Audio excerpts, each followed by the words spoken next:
Oh, let me know if the audio is good, guys.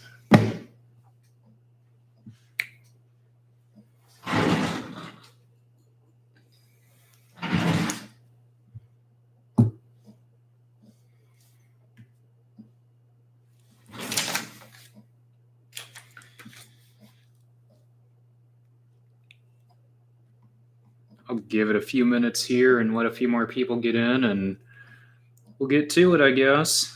Eric wanted me to start a little bit earlier than what I had it scheduled. He said he was bored, so.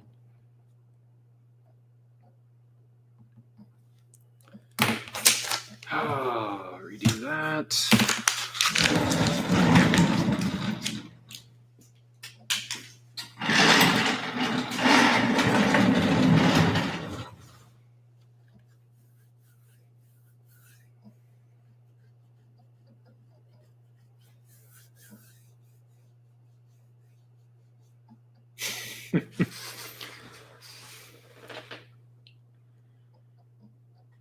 How's it going, guys? No, actually, well, Buchanan went over to Clinton on Saturday, I think it was. Saturday, yeah. What's today? Calendar. Where's my calendar? Where is my calendar? Yeah, last Saturday. Just about a week went down there. Did our. It seems like, well, as the years go on, we don't really need to study our yield maps as much anymore because it's kind of interesting. The more our yield maps, we find we've gotten to a point now where we fine-tuned our yield maps enough that we don't necessarily need to sit down there and diagnose every single field. Like literally, Dad and I went over the fields before, which I already knew what the yield maps looked like because it's like the moment we pull out of a field, I'm already looking at the yield map and studying it and looking at our side by sides. Whereas Dad, he likes to wait till after harvest and just kind of go over them, even though, I could access them on the iPad if he wanted to at the end of the day. But so we kind of knew beforehand going down to Clinton, we wanted to look at and stuff, which there was just a couple of fields, which actually which there was only like 2 or 3 fields that we wanted to look at on a soil management decision level zone, because we don't do any grid sampling. We do all of our soil sampling based off of decision zones. Agronomically for us, it makes more sense. I know a lot of guys do grid sampling, but for us, it just makes more sense to do decision management zones. So, a few areas we noticed needing, actually, one decision management zone that we had out of like 2 fields, one zone in each of those 2 fields 2 or 3 fields that we were wanting to look at actually were needing a lime as far as just to bring the pH up a little bit in those spots due to noticing a little bit of like yield drag in just that that management zone. So just managing for that and a couple subsoil. Well, we don't really know for sure, but a couple areas in some of our fields that were kind of just laying it on as subsoil issues there as far as underlying issues, not related to the topsoil, but more subsoil related. So it's kind of interesting there. But otherwise, just more talk on what our plans are for going forward as far as more with the Logan Ag, which actually this is, I wouldn't say a final draft, but a rough representation of like a catalog of what we're going to be working with here, which is really awesome.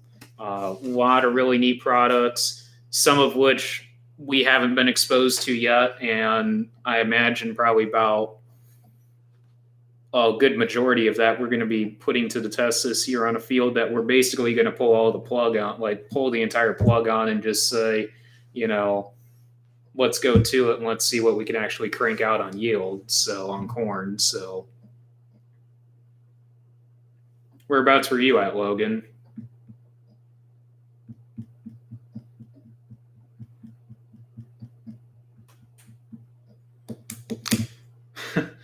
It was Union Mills, Jim. Chris Redlin was commenting on that. He goes like, man, he's like, everybody was talking up here about how fast you can turn around up here on grain. I'm like, I don't know. We can load out and like, I'm like, if it's by myself loading, where I just got to pull forward and stop every couple of seconds there just for loading, I'm like, it's literally 7-minute turnaround ish. But when, like, if dad or grandpa's out there loading or vice versa, say, you know, dad's hauling and I'm helping load out, you know, it's less than 5 minutes. I can be in and out, or one of us can be in and out in 3 minutes if somebody's out there loading. So, but I don't know. I had not 7. I thought I was going to haul 7, but I got the contract filled. But 6 loads hauled up, you know, in less than, you know, by 2:00, and I got up there at 9:00. So I mean, it was steady, Jim. I mean, I don't know. It's not quite like harvest like last week it was, but it's steady. You know, I never had to wait, but there's probably about 4 trucks, 5 trucks up there at a time. It seems like, just, you know, whether one's sitting at the dump, one's at the scale, one's just pulling in, and one's coming around to leave. You know, it's.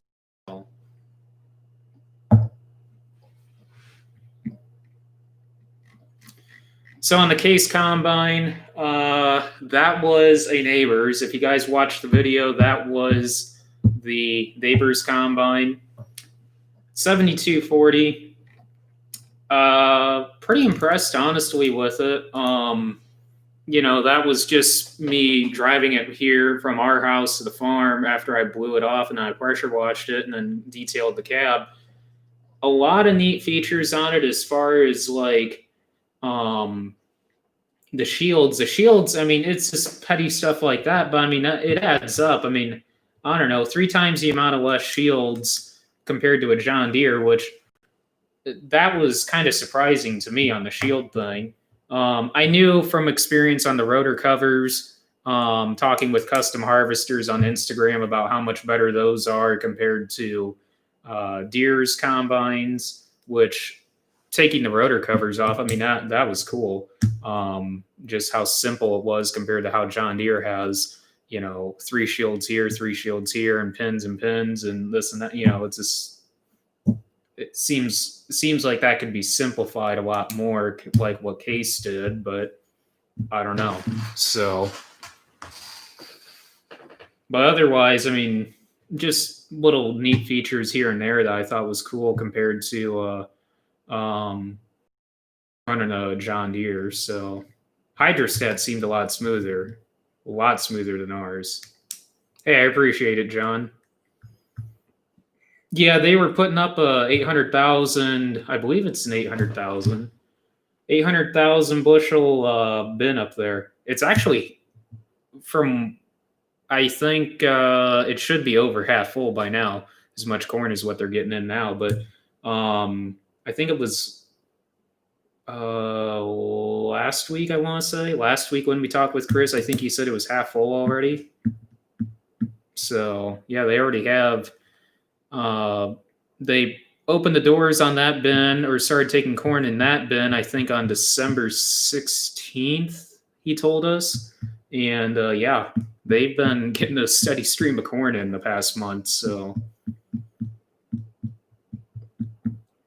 well, and basis is good here also, which we talked with Cargill on, you know, our basis, and with La Paz getting sold, Cargill had an elevator at La Paz, Indiana, and they got sold to Smithfield Food. or Smithfield Foods. I can't remember the exact name. We've actually never heard of them. They're actually well known down in the South for hogs. So it's actually going to be not a feed mill, but used for feed shuttling down to the South for feed for hog production. And there was actually corn that we knew of that went to the ethanol plant, which La Paz and South Bend, Indiana has an ethanol plant, New Energy, and literally La Paz is just south of New Energy. So they actually shuttled a little bit of corn up to New Energy, which they don't tell you directly, but you know it, they do. And so with them diverting corn away from the ethanol plant, basis up at the ethanol plant will be better. We actually have not hauled any to the ethanol plant. I've never been up there. Dad has been up there, I think, once or twice, I think, just one load. And that was like a long, long time ago. I've heard the weights up there it's all over the board as far as weights, but I don't know. I've heard there's Jim, you've probably seen it if you've been to Valpo recently about the inroad scale there on 30.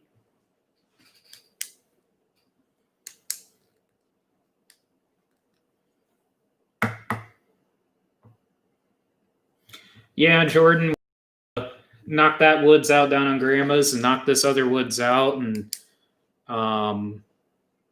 there's potentially we might be shifting away from the wood, like another woods project, because there's really, at this point, there's no real like woods projects to be done as of right now, as far as stuff that we want to get knocked out. But we might be looking at doing some other things in some other fields, or at least on one field, possibly before spring. I don't know. It just all depends if we have time, because at this point, going forward from, right now till, the end of April, it's just all about getting stuff ready for spring. So.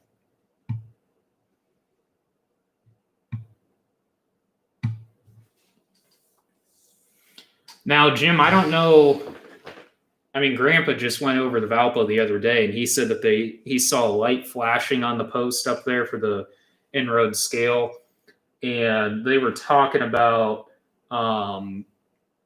whether or not it was operational or not. We don't think it's operational right now. We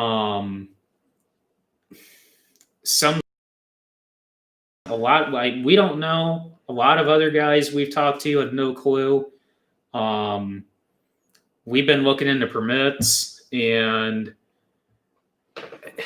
I don't know. From what we talked to with a neighbor on that, he said the one down in Lafayette, they have to have a cop station within like less than 3 miles if you go across it, and then they can pick you up and have you go across like, scales there or pull portables on you.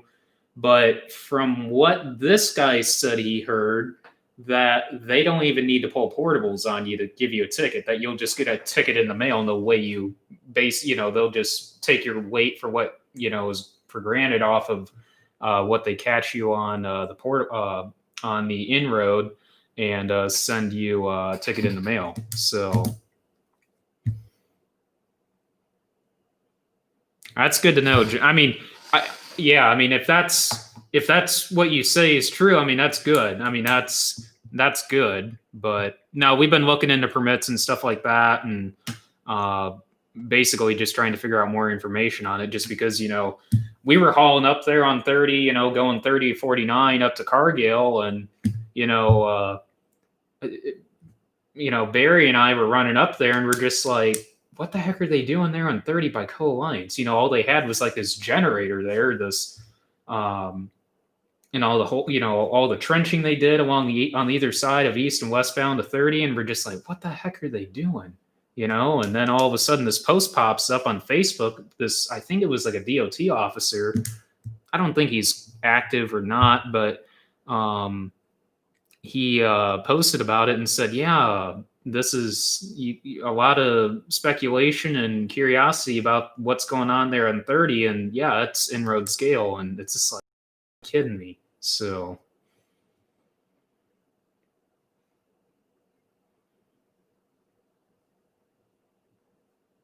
really, so okay, so it's all wirelessly essentially transmitted to a wow, wow, that's well, I mean, you know as well as I do why they put them in there. You know, it's all because of all the truck traffic off of the toll roads. Dad, you know, that's what I said at first, and Dad's just like, you know, when we farmed that one farm, uh, I don't want to say the name just because it doesn't need to be said, but we farmed a farm along just you know, on the east side of Union Mills, not up in Union Mills area, but southeast of Union Mills there, and uh, hauled six up to 149. And Dad's just like, you know, I did that for many, many years, and I do not want to be running six again. And I never ran six with the semi, and I just so happened, I don't know why, we were going up to Bass Pro the one day, and Dad's just like, "Where are you going?" I'm like, "I don't know. Let's just drive six. I just want to go on six because I haven't been on it in a while." And went up on six, and it was actually funny. The next day, uh, we had an issue up at Cargill and had to come back with both loads. And Barry and I did, and we came back and went back on six because Barry's like, well, we'll just run six all the way back. Yeah, that wasn't fun going back loaded back eastbound on six. Westbound, it's not bad or wouldn't be as bad, but eastbound, holy cow. Especially where that one hill is after you cross over on 49. You go about, what, a mile, 2 miles there, and it's just like, holy cow, talk about a roller coaster. But overall thoughts on the red combine? I liked it. I mean, honestly, I mean, it wasn't bad. I don't like the monitor in it. I'm not a big fan of that monitor at all.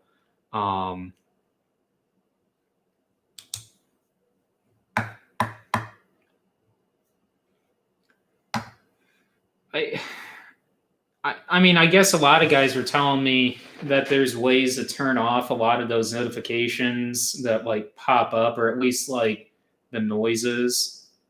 Um, but it's just like it's like a video game that you just annoys the crap out of you. You know, all the dinging and you know, I told Dad about it, and he's just like, "Wow." I'm like, "Yeah, I know. I drive myself nuts and just sitting in the cab." But um, you know, taking the monitor away. I mean, the throttle was totally different to me as far as like instead of a 3-stage throttle like on the Deeres, you know, you have just a lever, which that was kind of interesting.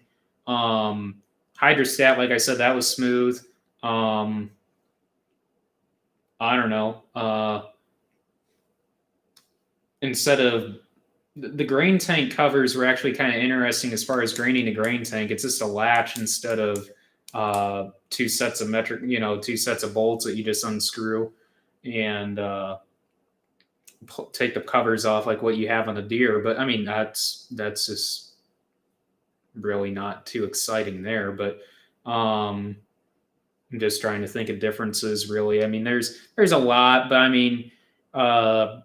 Shaker pan versus shoe loggers. I mean, I don't know. I'm not sure. I mean, you know, on our old 50 series, yeah, we had some issues with the shoe loggers, but I mean, it was just that front plate that you would have cracking out on it. But I don't know. I've never ran a case combine. We've never had a case combine, so I don't know. I've joked with the Bain Welker salesman in our area. It's like, hey, bring one out. I mean, honestly, I wouldn't.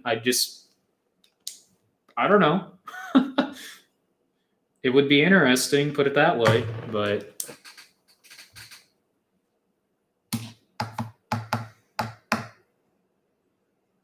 the grain tank kind of threw me though. The kind of combo with the unload auger. He told me the neighbor was walking me through everything on it and just telling me all on what needed to be done, or as far as, you know, just basic operating procedures, you know, just to get, you know, everything that I would want to deal with it. And He goes like to open or to swing out the unload auger, you have to have the grain tank unfolded. I'm like, really? He's like, yeah, it's kind of weird. I'm like, yeah, I know that is kind of weird, but I don't know. That it's just little stuff like that at that point. But significantly less belts. That's another thing I just thought of. There was significantly less belts and moving parts overall compared to a Deere. But no, we didn't buy that. That was a neighbor's combine. I washed it for him and detailed it for him, and then he took it down to Bain Welker's. So, which actually, I guess the guys down at Bain Welker were pretty impressed with it. So, I don't know.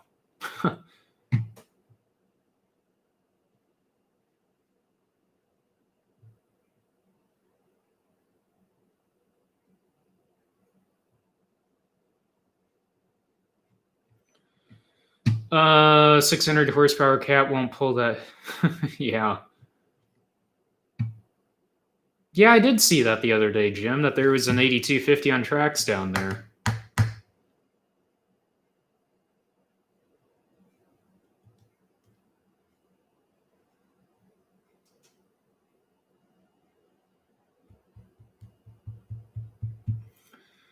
I mean, there's, as far as like ratio Deere to Case, as far as combines go, I would say it's probably 65-25, and then the rest, you got your New Holland, Gleaner, Klaus. That's what I would assume. That's a estimation of just driving around and seeing what guys have. So.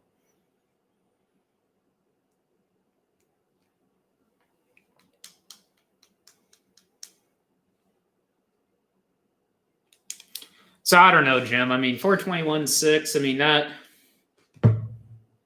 yeah, it might just have to come to that if permitting. I don't know, but who knows? Yeller for the win.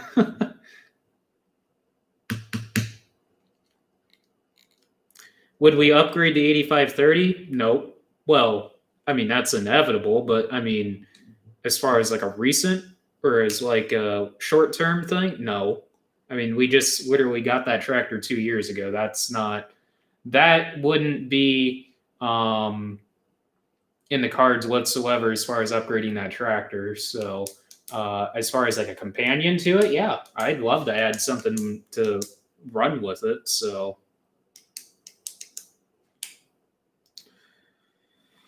oh man.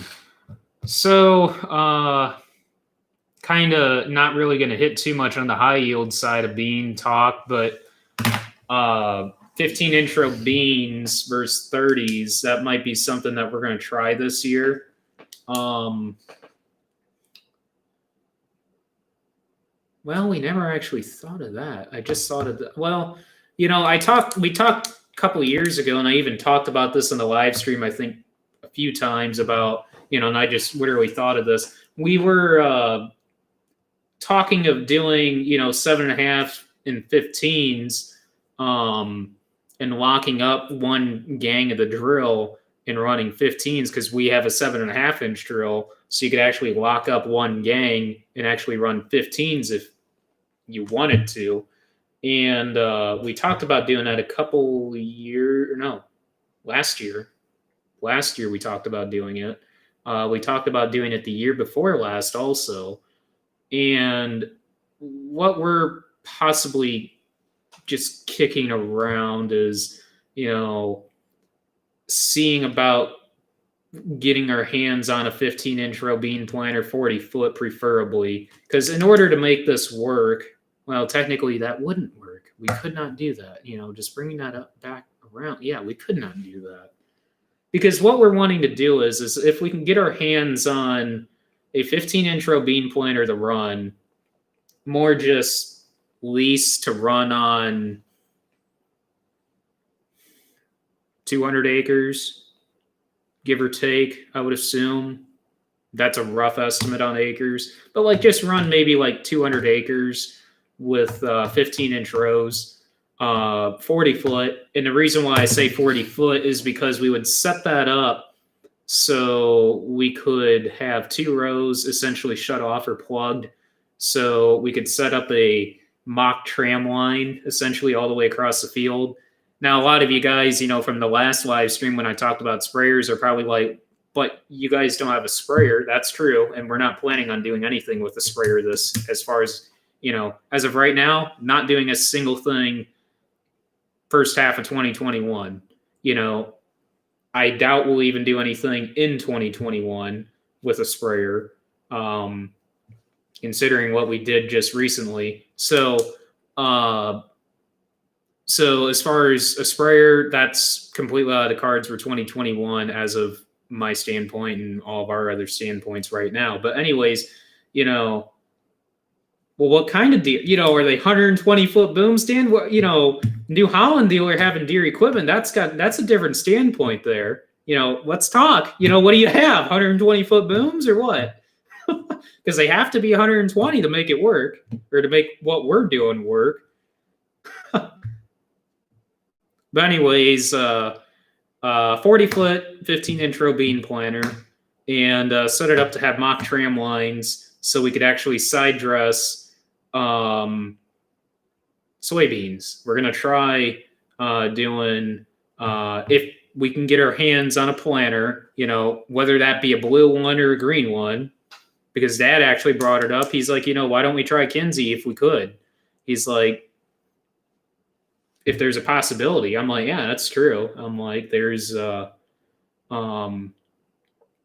wouldn't be opposed, because there's a couple of neighbors that we're actually really good friends with that have they have a 40-foot Kinsey center fill. Dan knows them good. And they love them. And I did some drone filming on it, and I don't know. I mean, I'm not totally opposed to them, so I don't know.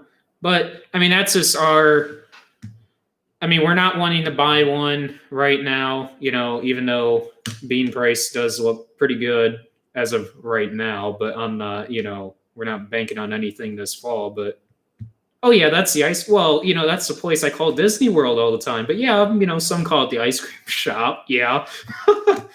Eric Poynton likes to call it the ice cream shop all the time. Or just goes down there because, I don't know, the freezer's always stocked full of Schwans, apparently. I've yet to this day go in there and get a free ice cream yet.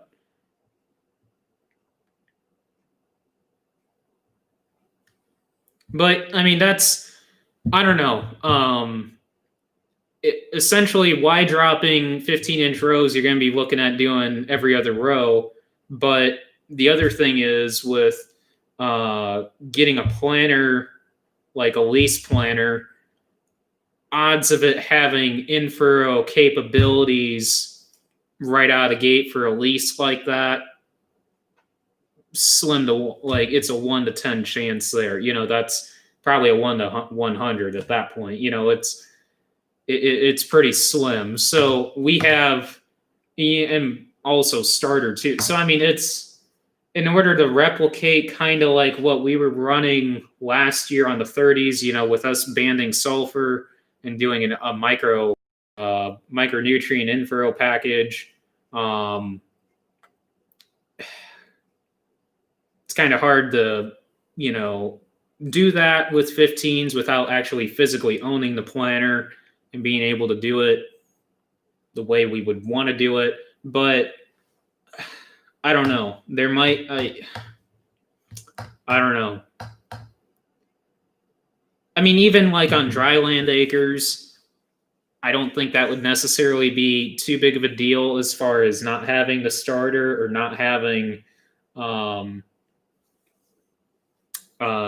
in-furrow capabilities, because I mean, you could probably offset that with the side dressing in foliars. So because at that point, I mean, we would be we're going to be taking a harder look at foliar applications this year, especially with the results that we saw this year. FYI with Logan Ag products. So if any of you guys are interested, you guys can contact me with my contact me via my email listed below, or Instagram DM, or whatever. I don't care, on the Logan Ag products. So that's true. I mean, you could plant the field twice. Offset the guidance, yeah, with 30. You know, that was our first thought. Dad just wants to see about getting a 15-inch. I don't know.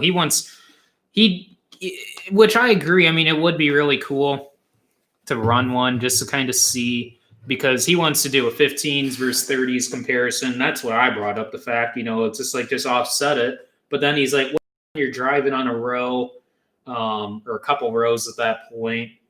And then he's like, then potentially you're not giving it a fair look on 15s, because then you're driving on rows. And it's just like, well, true. And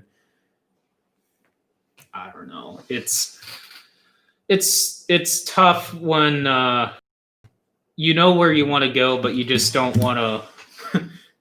You don't have the funds right now to just buy a planter right away.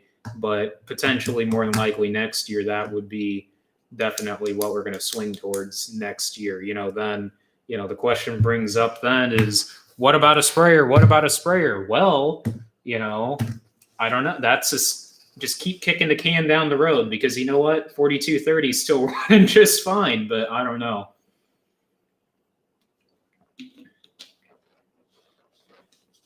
I don't know. We'll see. Maybe we'll just end up doing that.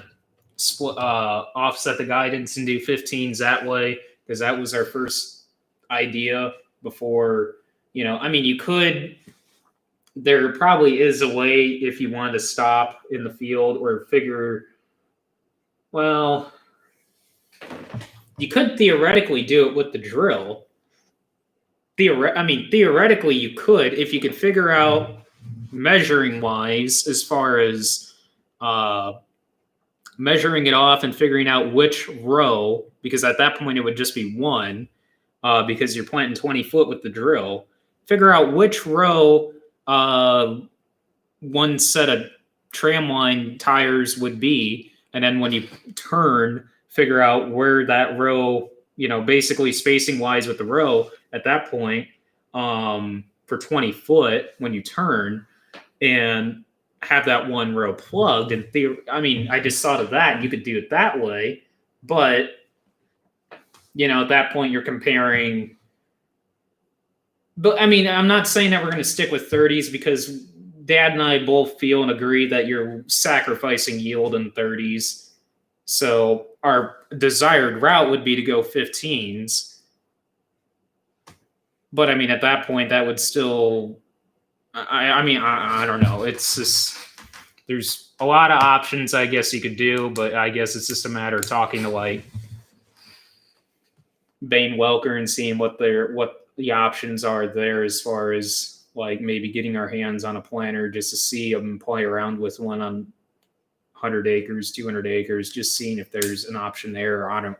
I doubt if even Greenmark has a 40-foot planter, because I did some looking on what they even have on used inventory, unless, I don't know, Matt has a new 1795 sitting there that he wants somebody to use, which, hey, I'd be more than happy to play around with that, but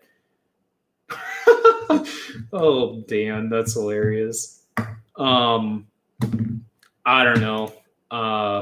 Unless Dan, you got 40 foot down there, but that's probably a little ways for you guys to be bringing up a 40 foot, because at that point you're going to have to. Well, yeah, I saw that they do have a Kinsey. What is it? 3650, I think it is. I think that one might be set up on 15s, because I think I remember that. Last year when we went to the Fort Wayne Farm Show, we swung. No, we did not. That was, what the heck were we doing over there? Trying to think. Yeah, it was on the way back from Fort Wayne Farm Show. Yeah, we swung through there because I don't know, they just had the dealer going, and we just wanted to see what the heck the dealer looked like. Warsaw's got a 09 3660. That's a 16 row 30 though. Yeah, they got a 3650 still.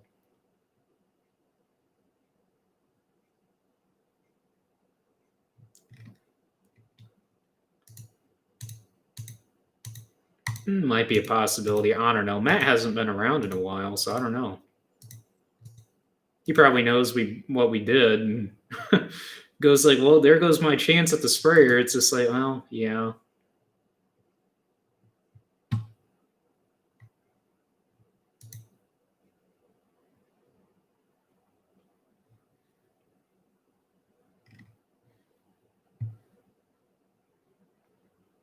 I mean, that's just a pretty basic, that there's nothing, real eccentric about it to begin with. So, I mean, that would be perfect for, just a cut and dry, simple 15-inch row trial there.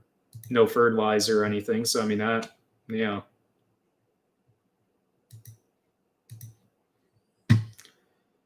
But I don't know. Let's hop on Rochester, New Holland here and see what the heck they've got for John Deere sprayers, because apparently I'm missing something here on John Deere sprayers. What the heck are they, Dan? Are they 4830s or 4940s, or what do you have down there?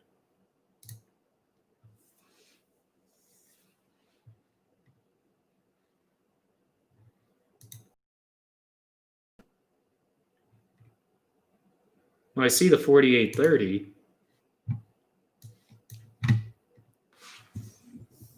That's only 100 foot, Dan. I need 120. I need 120 to make it work.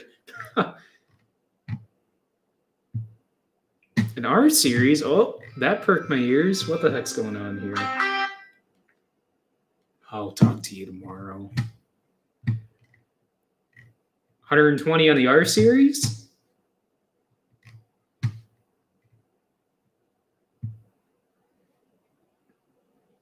That is 4830. If I wasn't after 120, man, that's a pretty nice sprayer. It came from Greenmark too. That's funny. And at least yours has a decent amount of hours on it. That's got 3,500 hours. I'd be wanting something probably around the 1,800 hour mark, but it is pretty clean though. And at least yours comes with floaters, whereas the other side didn't have floaters or activations. And probably has 100,000 acres on it.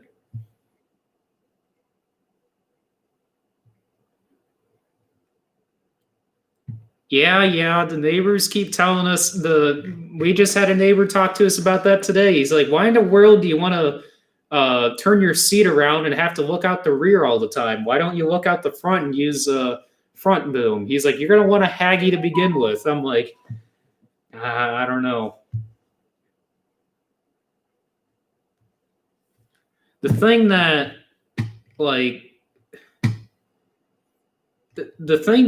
bothers me on the Haggies, and I mean not so much on the Millers or the New Hollands, because I mean they're identical as far as that goes, but from what I've heard, at least on the Haggy side of things, it's just the leg bushings that just make me nervous on those, from what everybody's told me to watch out for on that. And it's just, I don't know.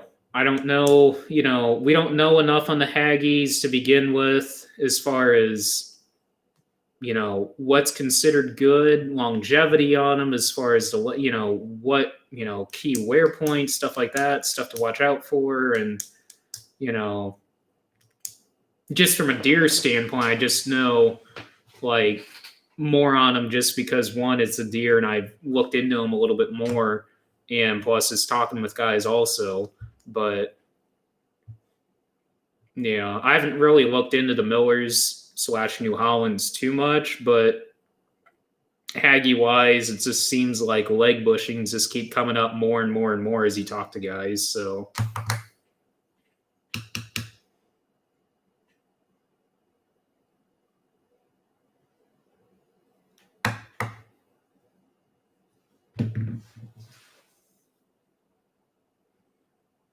And personally, I mean, I don't hardly do any spraying to begin with, much or like hardly at all. So it's just kind of one of those things where it's just like if I'm going to get broke in on a sprayer, it doesn't really matter to me whether it's front or rear. And personally, on a rear boom machine, you're essentially, you know, my biggest, thing, would be with that is you're not driving through product. So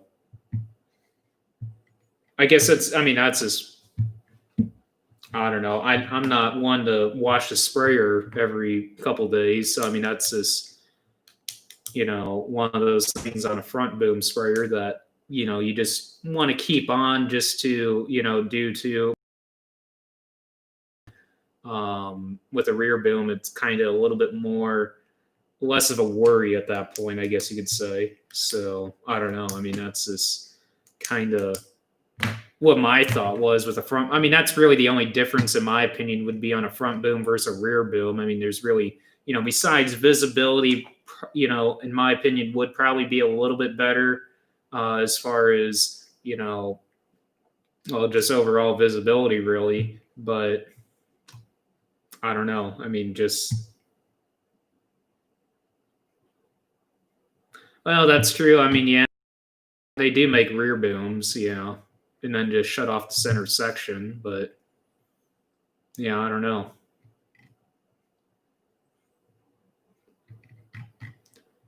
What the heck was I going to look up here? I was going to look up something else also.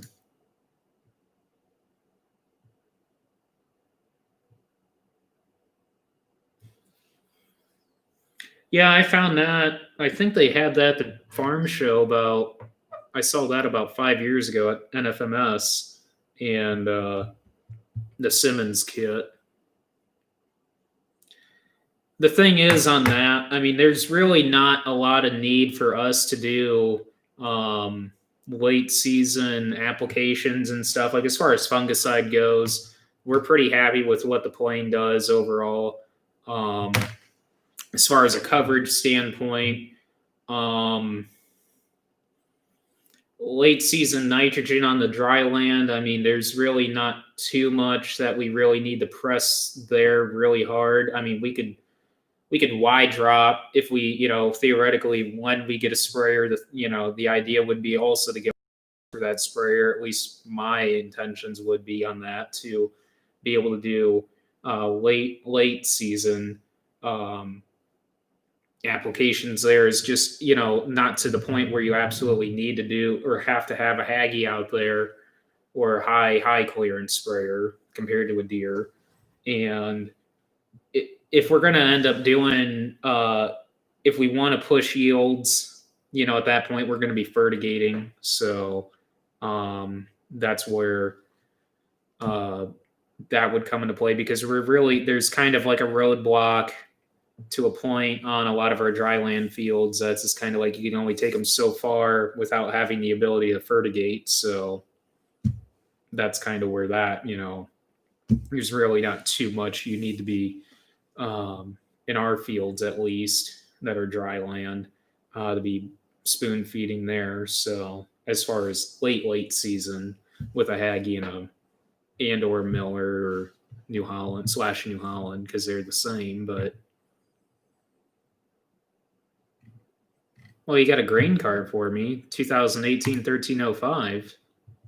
$100,000 though. I don't have that much money, Dan.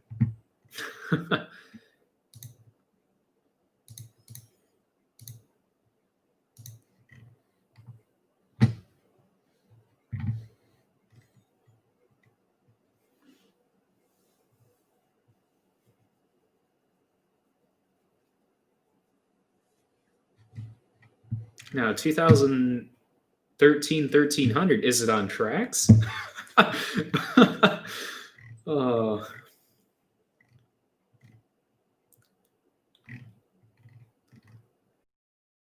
Just, theoretically, I mean, I don't care because we're not doing anything with a grain cart, but, just without even having you look at it and just, from what you've seen online, really, it is on tracks. But anyways, what is, just overall, what is like I'm not entirely sure without looking at the tag as far as the year goes, but what is like an 840 worth? The augers are probably going to be done here in the next 2 years. But what do you think of? I mean, I don't care because I mean we're not doing anything, but I mean it just seems like on Tractor House they're probably worth about 15. It seems like average 10 to 15. I mean I don't know.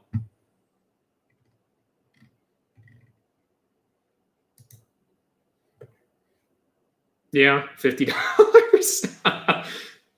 Yeah.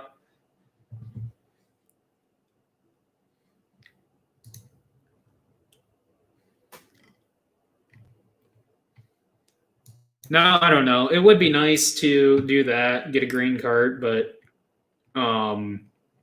15 intro bean planter sounds like it's gotten a lot higher on the list, a lot faster here. So,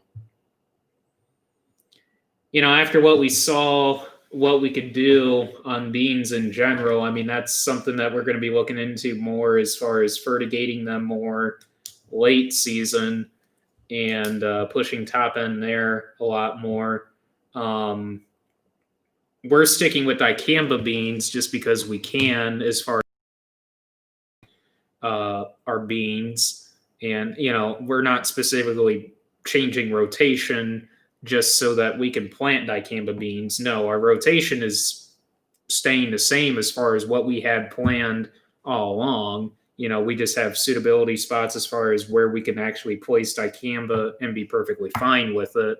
But there's fields that we actually have liberty. So, I mean, we're about half liberty, half dicamba just because of butting up against neighbors that have liberty. So it's just like, well, we'll just, plant liberty just to make things simpler. So, yeah, Tractor House, it's hard to go by in Tractor House because it seems like everything's about 5 to 10% over what it should be. And it seems to be a lot easier, at least from what my standpoint is on going on like John Deere dealers and knowing which John Deere dealers are a little bit on the higher side compared to like going to another John Deere dealer and seeing that they're a little bit more in the ballpark range as far as pricing goes, and comparing that to just your flat out private used market. Um, but the problem is a lot of the private used market is just taking a gauge at what, like I would say about 45% of the used private sale market is just looking at John Deere machine finder and saying, with my hours, my tractor year, it should be worth that. And it's just like theoretically should be worth that. It's just, but it doesn't matter. That it's just all opinionated at that point. So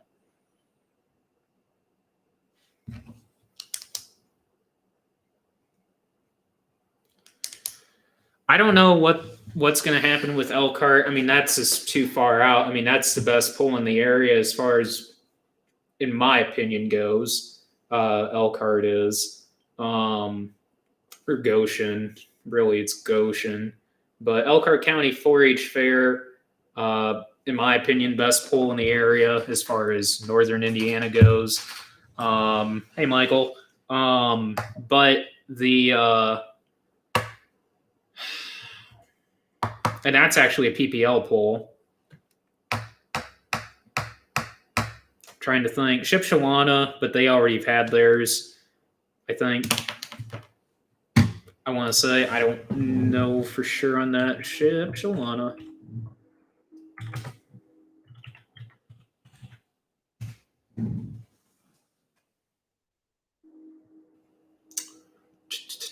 And that's an NTPA event.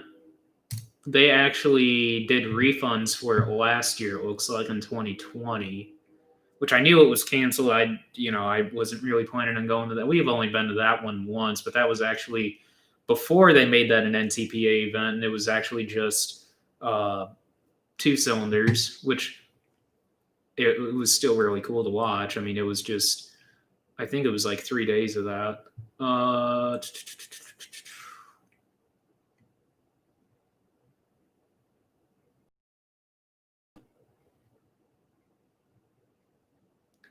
it's actually saying the 22nd. I don't think I could have swore it was in January. I could have swore. I don't understand this. I just saw an event for it on Facebook. Yeah, Bowling Green, that's over in Ohio, though. We were actually talking about what's actually in Indiana. But yeah, I was going to say Bowling Green, but that we're just talking Indiana polls right now, more in northern, more north, well, really northern Indiana, but more northwest there. But let me go on Facebook here and go to who do I want to go to that I saw this from? Share hold.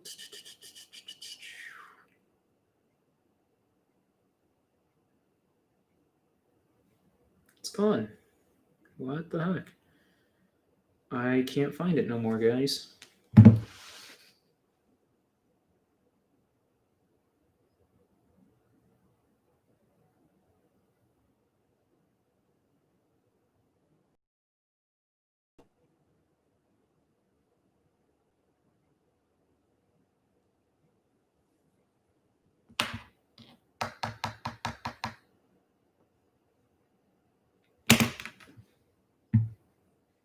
Now I don't know. I think Bowling Green didn't happen this year. I want to say Bowling Green. I think. I remember right. I don't even think it happened.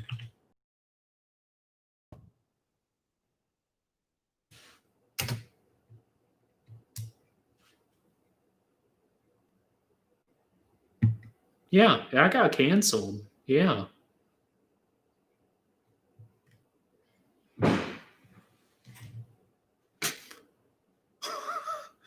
The dog just fell off the couch while I was sleeping.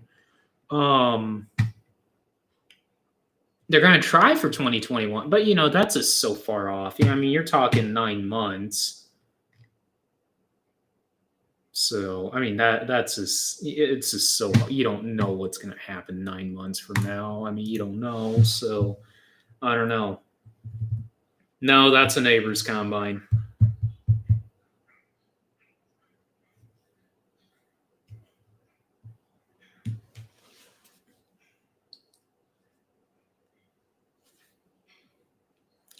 Just another buck. I've heard of that tractor.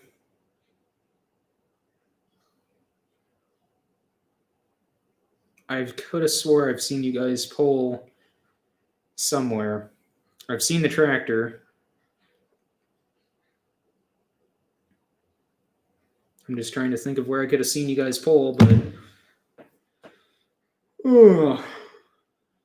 high yield soybeans. Well, we actually didn't do any fungicide on our beans this year. We're going to play around more with the foliars. There's a foliar that we use next year. I want to use the foliar. It's the same. It's the exact same foliar, but it has gibberellic acid, cytokine, indole-3 burrichic acid, and that's about it. But it has a biostimulant package with it, and it's supposed to double your yield advantage over what you get with just using the regular foliar, which is kind of interesting. So, with the foliar, I mean, we were seeing a 3 to 4 bushel yield advantage, and I'm talking with the Logan foliar, which, I mean, that's what you're supposed to be getting. I mean, it says right here, I mean, bushel advantage on average is 2.6, and we saw probably a 3 to 4 when it's all said and done. When you start setting it aside and looking at, your check scripts, the GRO, which is the premium foliar grow, or GRO and that's the one with the biostimulant, which I want to run this year and try. 12.6 in corn And sorry, on the just regular premium foliar, you're talking 5.6 on corn. But in corn, I want to do more studying on that because we tried it on corn and only saw a couple bushel yield increase, but that I feel weren't doing it correctly as far as application timing goes because the correct timing on foliars from the way it sounds from talking with a lot of progressive high yield farms seems to be very early morning as far as foliar applications go, just due to the openness of the stomata in the plant, being able to absorb more nutrients better and stuff like that. So in both corn and beans. So it's just kind of one of those things where it's just like probably later in the day towards the evening probably wasn't the best time, even though that was just a hunch on applying foliar. And we still saw good advantage in beans at that same time frame. So it's just kind of one of those things where it's just like maybe that's something more lean towards on corn, but I still would want to do that same time on beans. So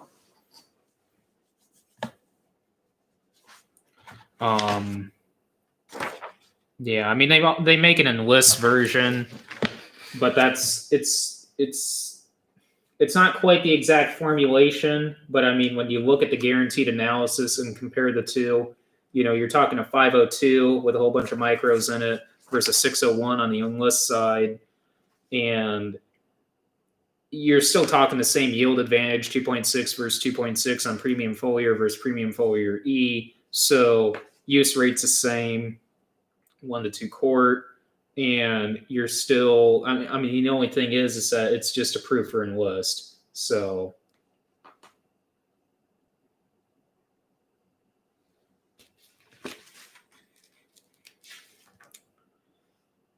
I'm trying to think. We are gonna, like I said, I mean, we're gonna do the side dressing again, whether that be in 15s or 30s. That just all depends on what plays out here. It had a whole complete micronutrient package on that with no nitrogen whatsoever. We're gonna see about doing nitrogen through the pivot later in the season. Microfeed, like I was talking about, when we side dressed it and did those 3 trials with microfeed, it's an 0.513 analysis, and you got a whole boatload of micronutrients in there: calcium, magnesium, molybdenum, zinc, manganese, copper, boron, and cobalt. That's chelated. And actually, the only thing that's not chelated in that formulation is boron, as far as micronutrients go. I mean, they have a use rate listed on here of 1 gallon to 1 gallon to 30 gallons of UAN, so 28 or 32 at that point. It's we were actually running Alleviate, which when we were running Alleviate with the microfeed, I think there should be a use rate listed on here, but I'm trying to. It should have been 4. We were running. Yeah, it says 4 ounces on here. Yeah, Alleviate is essentially I don't want to say the name of the product that it actually is, because I don't know for legal purposes right now if I can say that or not. But essentially, it's a stress. It helps reduce overall stress in the plant before stress events occur. So say like if you're going to go into a period of no rainfall for like 6 days, that's going to physically and overall just impact the plant. Obviously, in 90+ degree weather in July, if you can essentially predict that to a T and apply Alleviate before then, it's going to help overall stress induced on the plant. So we did 60, I think what we ended up doing, it was a 64 ounce rate of microfeed, and it was 4 ounces of Alleviate. And I mean, we weren't comparing that with the 28. I mean, it was just 68 ounces to the acre, 4 ounces of Alleviate, and 64 ounces of microfeed. And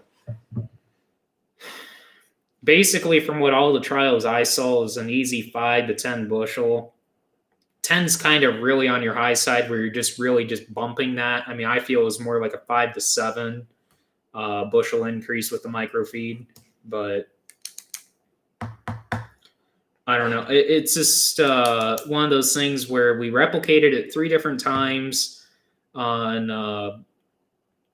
did 3 trials, replicated exactly the same as far as, product use in the mix, and it'd be 2 irrigated, 1 dry land. The dry land one stuck out pretty well, and that actually saw a higher top end yield increase there of about 8 bushels, I would say. On the irrigated, you're probably talking 5 to 6.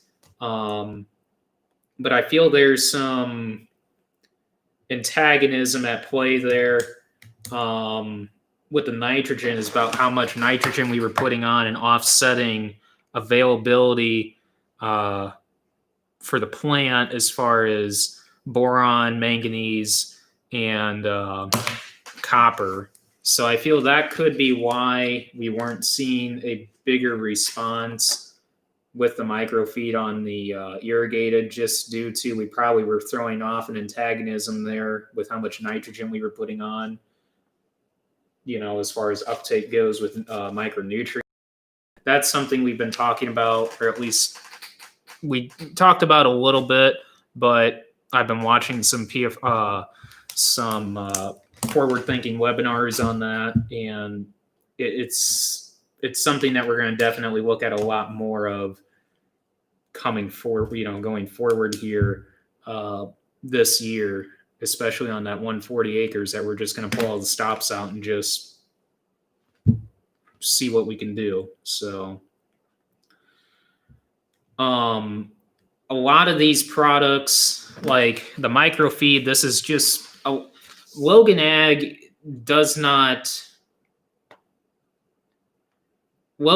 is essentially the brand that they're going to run these products under. These products are actually made by a distributor up in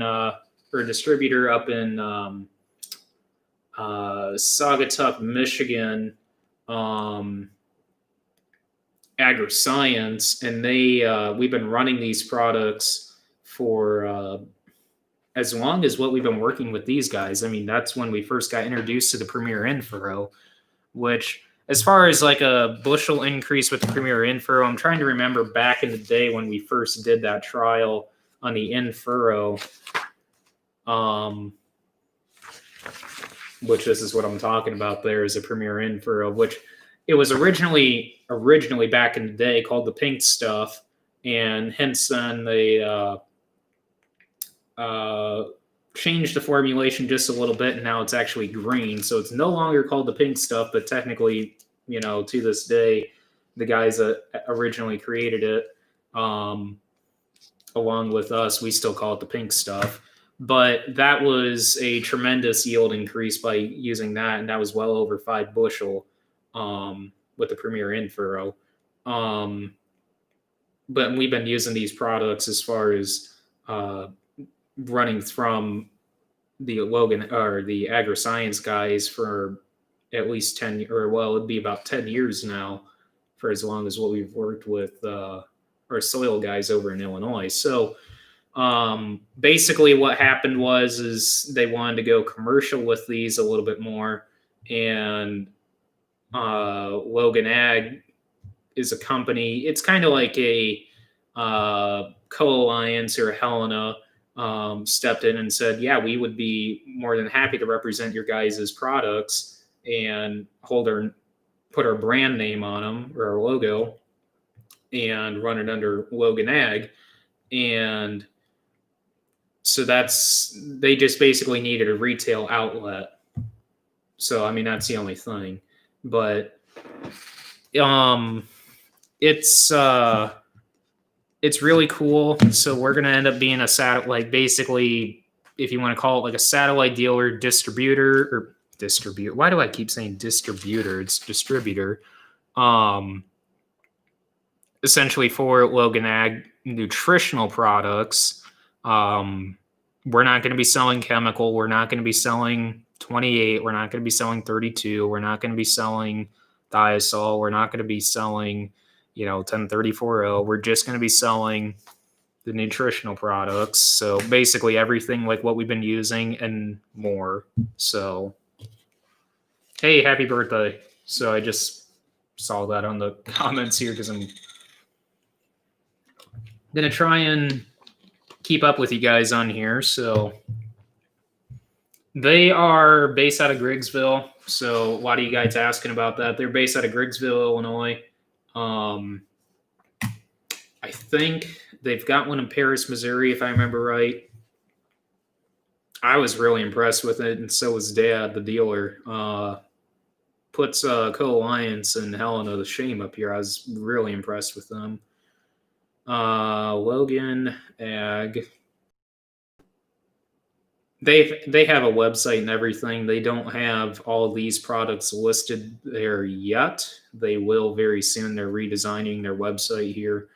Logan Ag Paris. Yeah, they got a Paris, Missouri, from what I remember right. Not as big from what it looks like as the one that we went to was in Griggsville. Griggsville's, I would say, about an hour northeast of St. Louis. So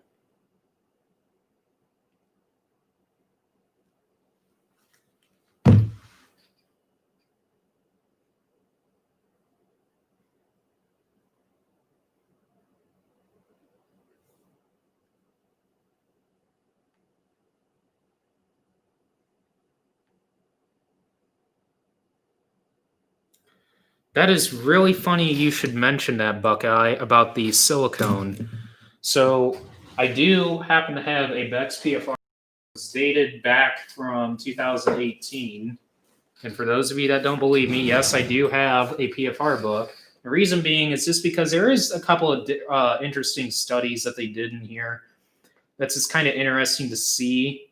I don't care so much about the I don't care for Beck's products. I mean, I don't care. I'll throw that out there right now. Even if we didn't sell Pioneer seed, I would not buy Beck's. But it's just interesting. Well, actually, I just passed it right here. I just happened to stumble across the silicone study. So, because actually, it's really ironic that you brought that up because I actually received an email from a local, it was actually, well, I'm not even going to mention that, but he's a Conklin dealer, and he sent me an email on the silicone study. As far as he's going to be selling a product called Pixie Dust, and I'll type it in the comments here because it's weird how it's spelled, and I know you guys are going to want to look this up. That's what he's going to be selling, and it actually is an 0030, so potash with silicone, and it's just like, what? And so we started looking into this more, and actually silicone is actually these, and it says it right here also, second most abundant element in the soils, but it is not an essential plant nutrient. However, research suggests that silicone applications could physically create a barrier on the leaf surface, which would prevent fungi from penetrating the leaf. Additionally, silicone has been shown to trigger the plant to produce, never even heard of that, phenolics and well, I've heard of phytolaxins, which aid in fighting off infections. Neither a soil nor foliar application of silicone resulted in a Well, that's really interesting. Okay, so it says neither a I can't even talk. Neither a soil nor foliar application of silicon. What the heck? I'm like silicone resulted in a positive return on investment this year. It shows a $30 an acre loss.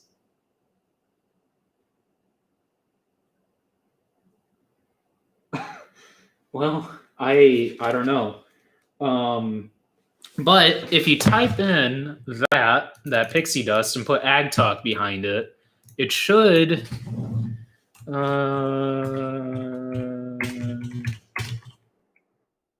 I literally just did research on this an hour ago. Yeah. First link that pops up on Ag Talk, they actually have results posted on the study that they did this year.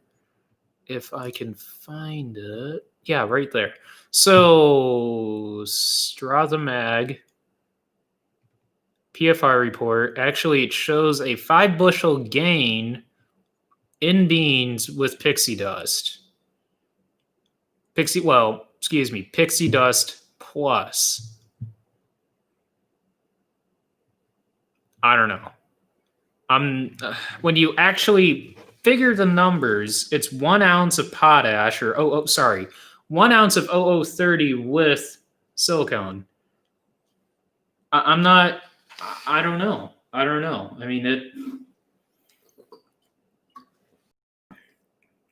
it just seems to me that I don't think it would work, but I don't know.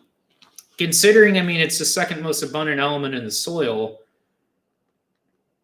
I'm trying to figure out why applying 1 ounce of 0030, when you actually start figuring it, I mean, you're across the scale, I mean, you're applying 1 ounce of 0030 with silicone, and essentially what they're saying is that it's not readily available, but by doing a foliar application or putting it in side dress or something, you're making it more readily available. I don't know. But that's kind of and that's actually from the Indianas. That's a study they did in Indiana, but that was back in 2018. So I don't know. The 2021 would show the good ROI because, I mean, they just posted the study. But I mean, you go on the website and there's absolutely no data on it. I mean, the only data I've actually ever found on pixie dust, just researching it in the past hour, is this Beck's PFR report. And they're just showing in Indiana 3.2, and that's actually across Indiana, Southern, and I'm just going to say, okay, so Indiana, Illinois, Ohio, 3.2 average. Southern Illinois, 6.5. Michigan, 5.3. Wonder why they branched. That's interesting. Huh. So average 5 bushel across the board, what they're saying with pixie dust. I don't know. It just seems, I don't know. I've never really heard of.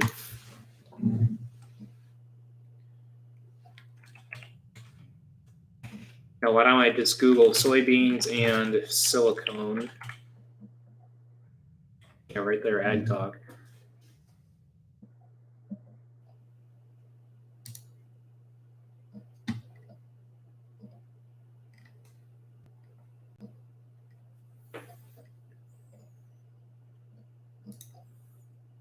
Yeah, there's a PFR study right there in 2019 on it. I mean, I'm just wondering what kind of yield data they're seeing, because obviously in 2018, they did not see anything, which, I don't know, maybe they're not planting the right. They're planting Beck's beans to begin with. No offense, guys. I don't know. It just seems a little.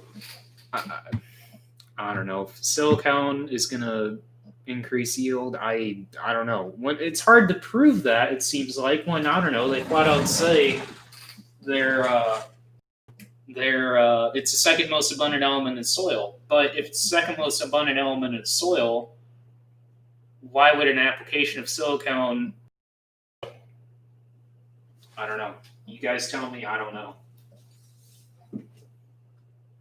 Now, my favorite book, and that's just not being biased whatsoever, it's just because of the research and in-depth studying that they do, is this one right here, Pioneer Agronomy Research. I mean, they actually, you know, it's really in-depth, and it's probably really intense reading, but I mean, the research that you actually get out of this is actually very awesome. Now, I'm not bashing, the Beck's PFR study, because actually the Beck's PFR book is pretty interesting to read, but from a product standpoint, I don't care for, Beck's products. So, I mean, you guys can call me biased all you want, but I mean, I don't know. If you guys don't read this, I mean, that's irregardless if you plant Pioneer or not, that's actually a really good book to read. So,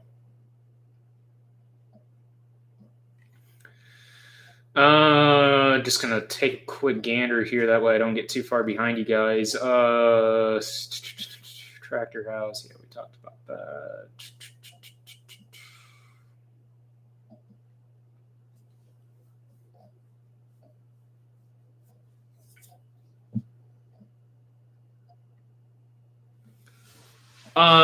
Average probably just going average here, 2.5 to 3.0. We'll venture out of that to like a 1.9. We ourselves have not planted a 1.9. We planted a 2. I don't think we've planted a 2.1. We've done a 2.3. And that was double crop, not full season, single crop. But we've gone as high as a 3.6. And that was kind of back when, a lot of guys in our area, including ourselves and seed companies across the board, were kind of pushing for fuller season beans in our area. And then until we learned about, the advantages more with a mid group 2 or late group 2. And so now we're more in that 2.5 to 3.0 range. Corn, 100 to 112 day. Seems like majority of the guys in the area kind of like that 105 to 109. We ourselves like that 105 to 112. We are actually going to be playing around with some mid-season stuff under irrigation. 720. We are going to put 1185 under another pivot, play around with that some. I don't know if we're actually going to have any 1197 under irrigation this year. I don't know. I don't know. I'm not sure on that yet. We got to figure out cropping intentions, not only for ourselves. Well, we've got a general idea on cropping intentions. It's just a matter of setting those completely in stone, not only for ourselves, but also for our soil guys. That way they can plan on fertility and rec sheets. So we're going to work on that tomorrow. And we actually we got prices yesterday for liquid, and we got to get those locked in. We actually have to get totals for our guy by Saturday, which we're going to try and get him to him by Friday or tomorrow, because pricing on nitrogen, just anything with nitrogen, he told us, starting Monday is just going to skyrocket, which a lot of you guys know why. And if you don't, it's kind of not too hard to figure out by looking at the grain markets. So,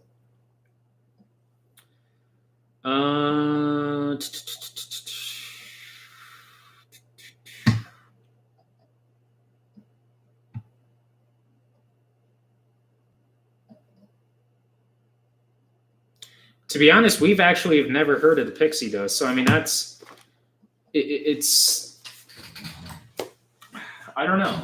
I mean, our guy, I guess, down the road just, I guess, became a, I guess maybe we'll, if we actually want to, if he would let us, and if that's only if we wanted to, which I don't know if we would want to put out a trial for that. Just again, because of all the trials that we're going to have this year on our own. But I don't know. It just, it just kind of makes you scratch your head at the silicone thing. I don't know. It just, let me see here. They got pre-plant, and I've got the 2019 PFR book pulled up here. Because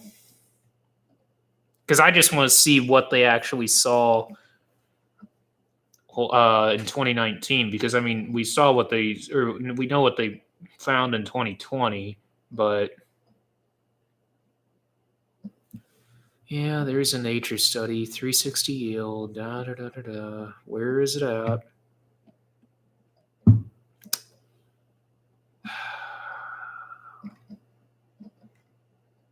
It's probably going to be under beans. Right there. Silicone study, rate and timing, and that is 130. Right there. Nope. Nope, nope, nope. It's a plant row. Okay, foliar. I'm getting. Okay, so right here.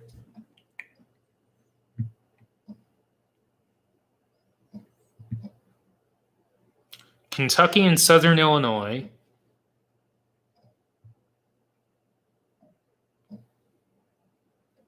Mainstay silicone contains calcium and silicone dioxide. The goal of the product is to strengthen cell walls and reduce the impact of plant stress. Both locations testing the product experienced stress at R3, which may have been elicited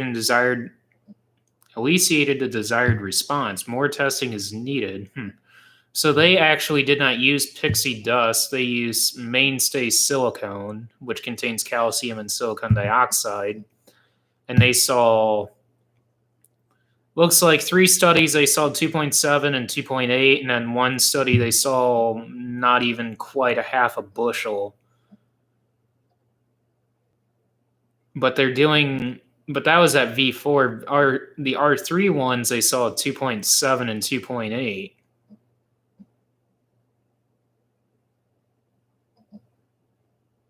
I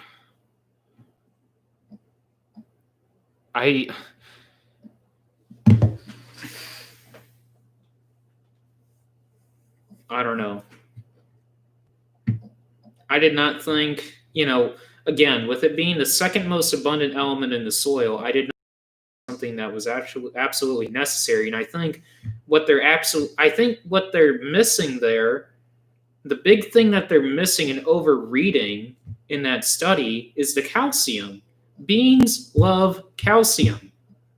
So if it contains calcium and silicon dioxide, and beans love calcium later in the season, and they're seeing a 2.7 and 2.8 bushel yield response, you would think they would be saying, let's split that out and do a calcium study. Now, did they do a calcium study in beans?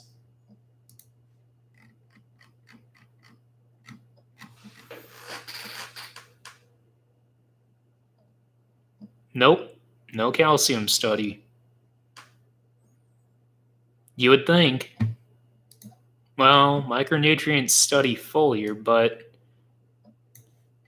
I guarantee you that's going to be a whole entire micronutrient package and not splitting it off. That's fungicide. Yeah, right there. Yeah, those are micronutrient packages. You got Micro Blitz, Micro Enhance, which I believe Micro Blitz, I believe, is sold under the Andersons, I believe. They got a Brandt product on here, Smart Quartro Plus, and then Micro Enhance. Micro Enhance also sounds like the Andersons product, I want to say.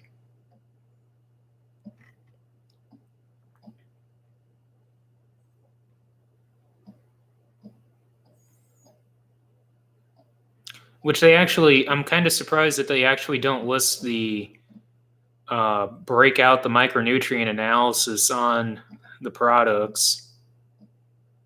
But I mean, a guy can just go and look up these, I guess. But, and that was all done at R1. It doesn't say the timing on it, but it actually probably has a breakout study on the timing.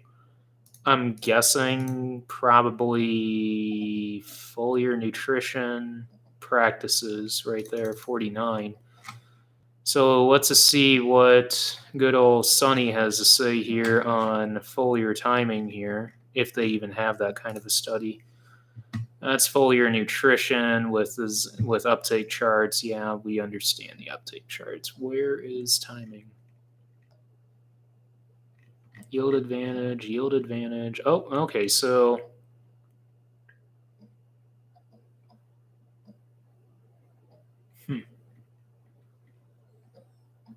okay, a lot of these are, I'm pretty sure, looking at these names, a lot of these look like they're the Anderson products. It doesn't say, well, yeah. All right, it says it right here. When do I apply a foliar feed? Making a foliar applications early in the morning, 8 a.m., is more profitable than the same application made at 3 p.m. in both corn and soybeans. In the morning, the plant's still right here. This is exactly like what I was saying. For those of you that weren't believing me, here, at least, take it for what it's worth because this is a Beck's PFR study. But I mean, some of these studies are actually pretty good as far as, not product related, but just overall, agronomy related. In the morning, the plant's stomata are open, exposing the pores on the guard cells. This means that the plants are predisposed to take up nutritional products early versus later in the heat of the day. Just like what I was saying earlier.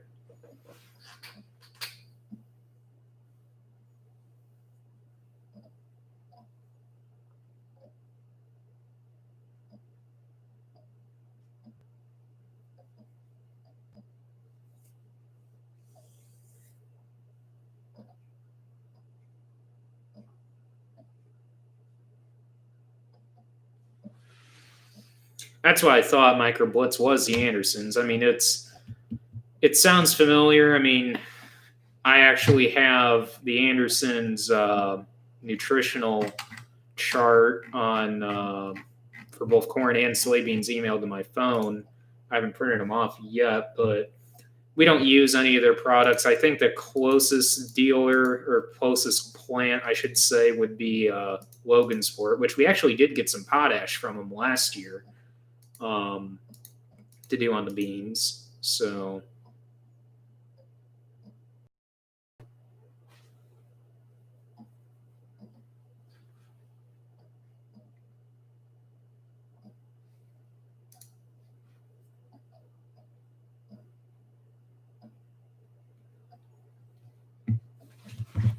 market should be open.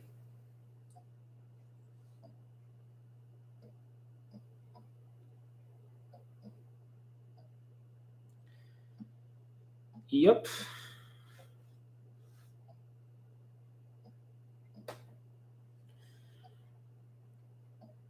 Wow. Well, no, market's closed. Sorry, I scratched that.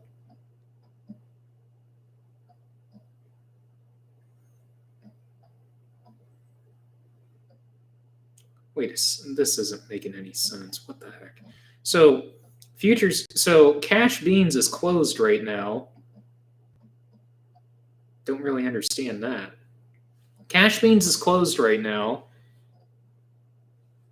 but everything else is open. Wow, November soybeans. Wow.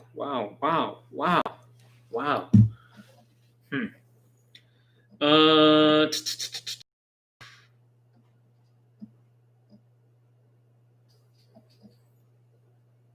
yeah, so I mean that's just interesting like that, with the foliar studies. Obviously we weren't doing it at the right time, but they got a WEX study on here. Should take a look at that and see what they found there.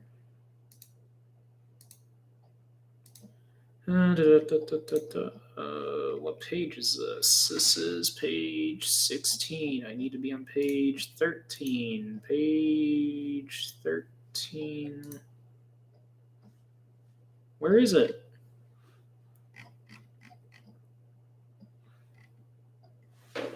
Oh, right there. I don't know. So,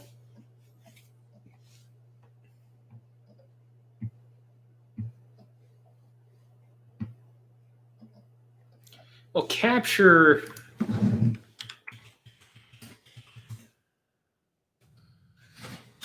See, capture is an insecticide, but then you're talking silicone. I mean, that's just two different. That's just two different. Modes of action as far as what the heck, capture is an insecticide and silicone is a nutrient in the soil.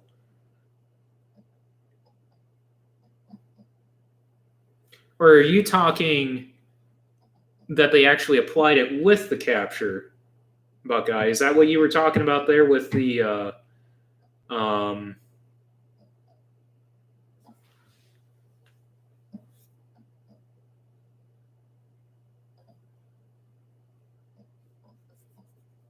on how they applied it?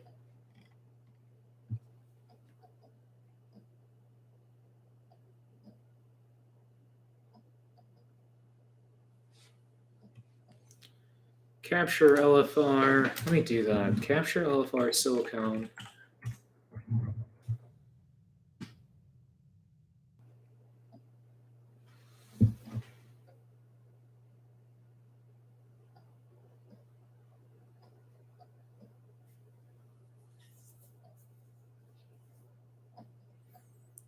Okay, just while I was researching, just looking up the capture here, because I mean that was something that we were actually considering doing on some of our fields that we have Asiatic grub problems with. But they actually state right here there is no usable, no reliable soil testing available for silicone that is currently known.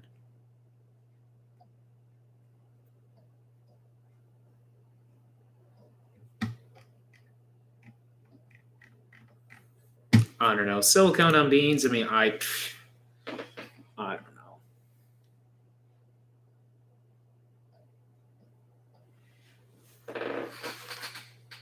Hey, Eric, how's it going?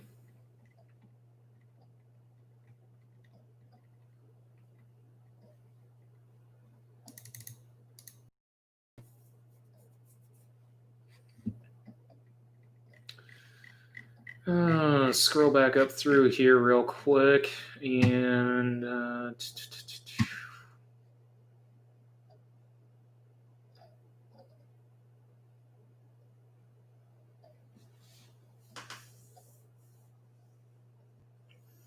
oh, Mark, I just saw your question on the 8530. The throwing the code thing, that was that was really,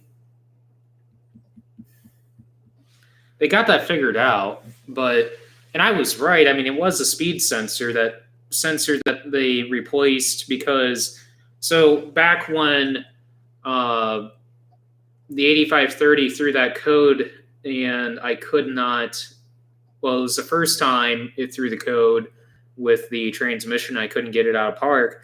It was the IVT module itself that bank with the 5 sensors, and they ended up replacing that. And he told me that the speed sensor, the speed dial, was going bad. And I said, well, if the speed dial is going bad, we're potentially going to go bad here. Just go ahead and replace it. So then at the end of harvest, literally there was probably only 5. Well, that sensor was replaced, and there was probably only, just trying to guesstimate here on how many hours that sensor probably had on it. Give or take, probably about 7 hours of use on it, give or take, total. And I could not get it out of park again. And I was having issues dialing top end speed there. And I'm like, what the heck? And I told the head service guy, I'm like, dude, I guarantee you it said speed sensor. And he's just like, no, it's it's your computer board. And I'm like, how is it that, because we replaced the computer board early on, thinking that's what the issue was, because I was actually told by 3 different people from John Deere that that's what it was. And of course, none of them told me that when you take the board out and plug the new board in, you're going to have it reprogrammed. And it's just like, nobody told me that when I would do that on Saturday at 6 p.m. that all of a sudden that, you're sitting there, you can't move the tractor and can't unhook the grain cart because you can't move the tractor, and, you're sitting duck there at that point. But, he ended up getting with me then finally on that and getting that straightened away with the sensor and stuff. And as far as I know, that is fixed. I mean, I have not moved the tractor because when he got it out of park and programmed it so I can get it out of park, I drove it and he said, all I need to do is just replace the sensor and you're essentially fine. So I took it over that evening because it was sitting outside for 2 weeks, and took it over, put it in the shed. And then he called me a week later and said, the following week, and just said, hey, I've got the parts in.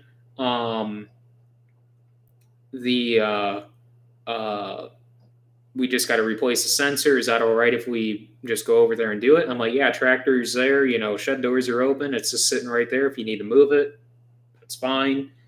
And he went over there, did the sensor, and called me up literally within a half hour after I talked to him, which he must have been literally like 15 minutes away, I'm guessing.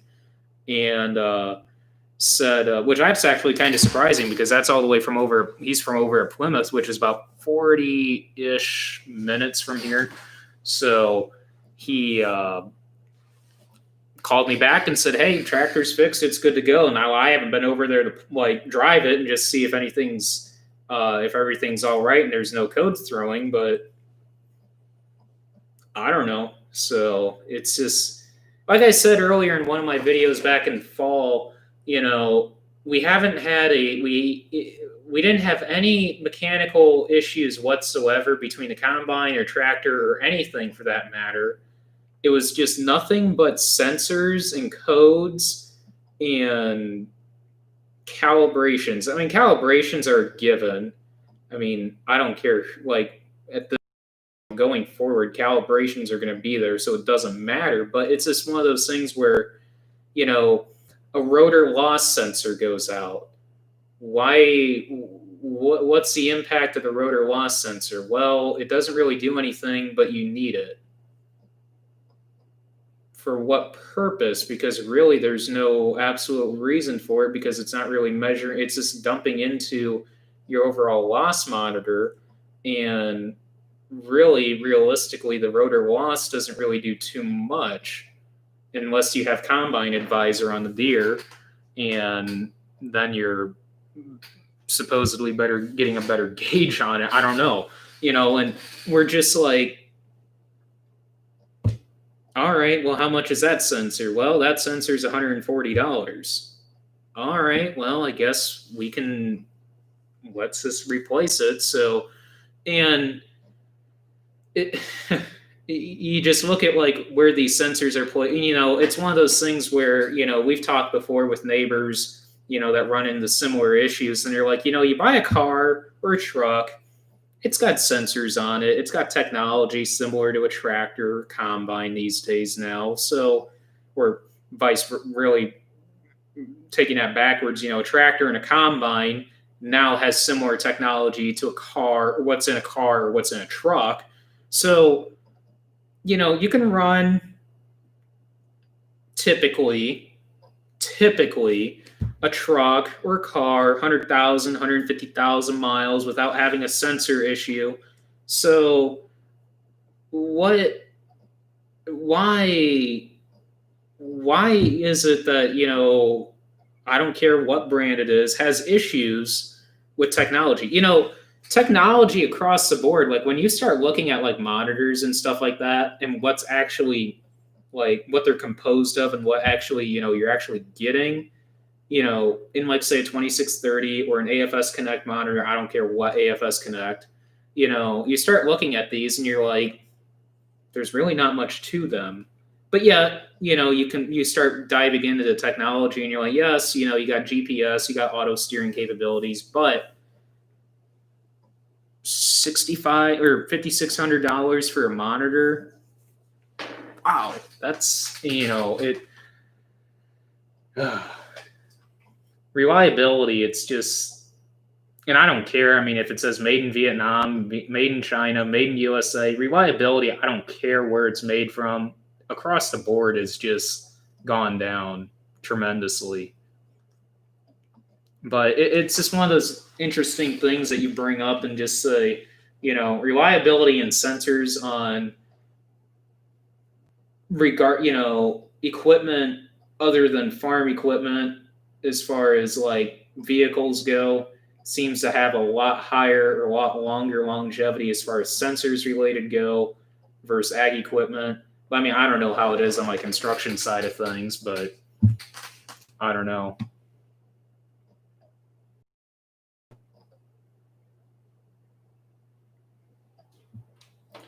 Fence seems to be more up north,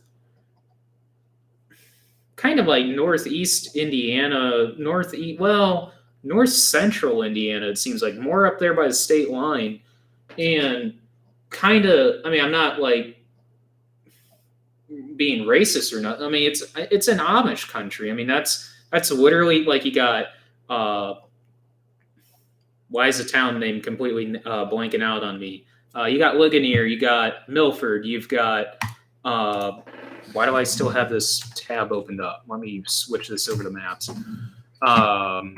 Ligonier, you've got Milford, you've got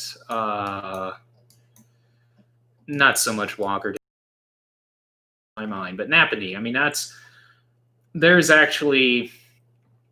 an Agco dealer up there. There's an Oxbow dealer up there. There's a couple Fendt dealers up there. There's trying to think. I don't think there's a Klaus dealer up there. Closest Klaus dealer, I should just search right here. I know it's south of us. I know that, but actually they show them. And there's that. Well, I don't think Weavers sell Klaus. I know McAllister's there. Yeah, the closest one, and they're down in Rensselaer. Well, you would think they'd be the closest, but I mean, they're actually showing that there's a place over in Bremen that supposedly sells it, but I don't know. On a Klaus side, I didn't even realize Cole's in here. That's cool. Hey, Cole.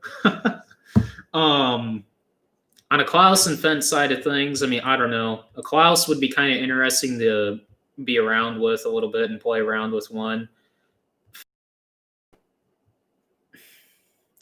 We've looked at them at the farm shows. I don't know. I just can't. I don't know if I could ever get used to one. It seems like it just doesn't. It just seems weird. I don't know. It's just kind of hard to describe, but it just seems really weird. But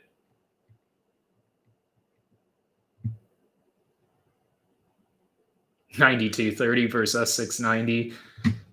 Well, I think Cole's. I can't remember what year Cole's 92.30 is.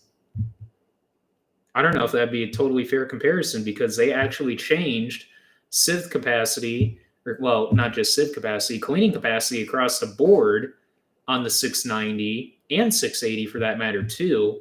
I think 2015, I want to say 15 or 16. So I don't know if that would be a totally fair comparison at that point, depending on what year combine they've got. I can't remember what.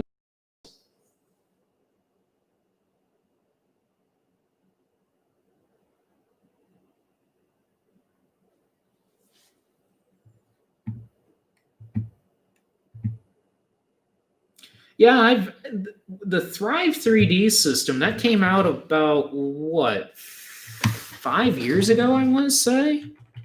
And that was, I mean, that's more strictly, I think, insecticide. Oh, three Rive 3D application. Yeah, that's from FMC, but I think that's more strictly insecticide. I want to say.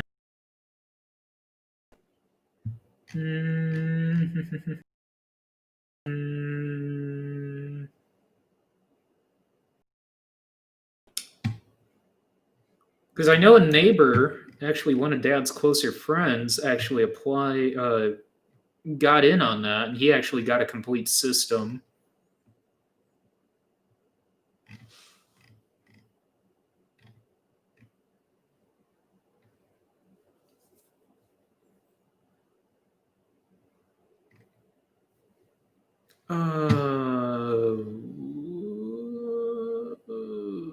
So yeah, insecticide and fungicide. Hmm.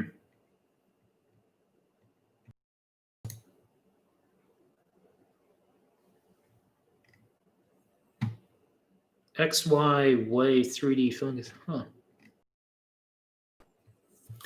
I've only assumed that it was insect. I didn't realize they actually had a. Is this liquid or dry?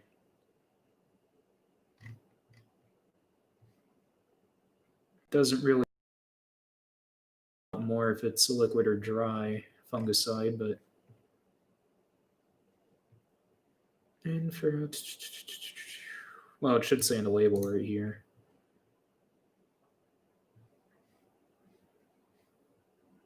Yeah, give me the specimen label.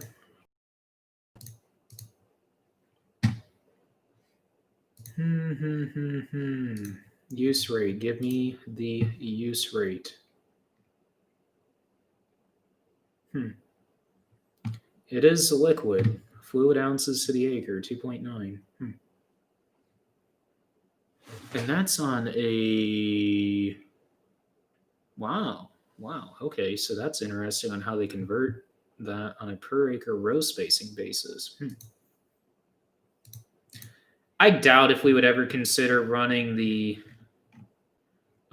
three drive system or three ride 3D system, just because really we have shifted completely away from insecticide about 12 years ago.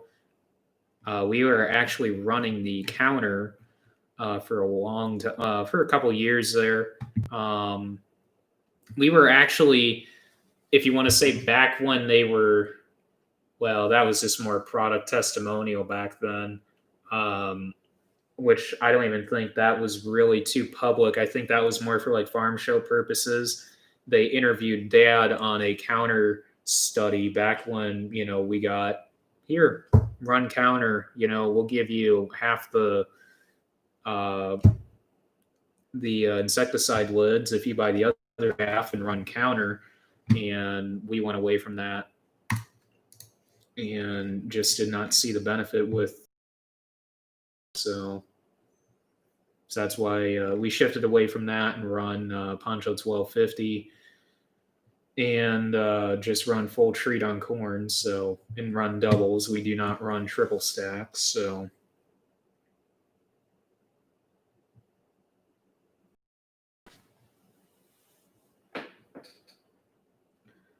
versatiles, I don't know on those. I mean, it seems a lot more basic. I actually looked at their sprayer down at the farm progress show, and liked it, but problem is it's just serviceability as far as dealer network goes. We really don't have a good versatile dealer that's close, and I don't know.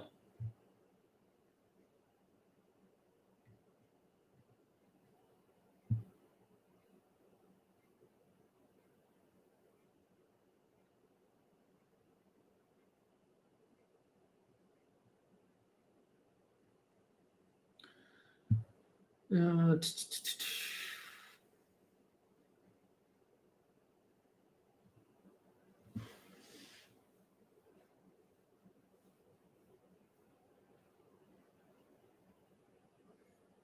2014. Yes, I don't think a 9230, or at least his 9230 versus an S690 would be a totally fair comparison at that point.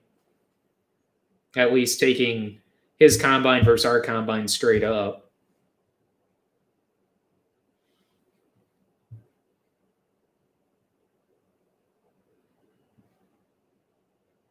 Really? So Alex is getting into it, and he hasn't even told me about this. We're actually pretty close on the planner stuff, as far as him planner attachments, because we were talking about the Yetter attachments that we run and the success that we've had with them, along with precision planning stuff. I'll have to message him on that. Oh, the drone.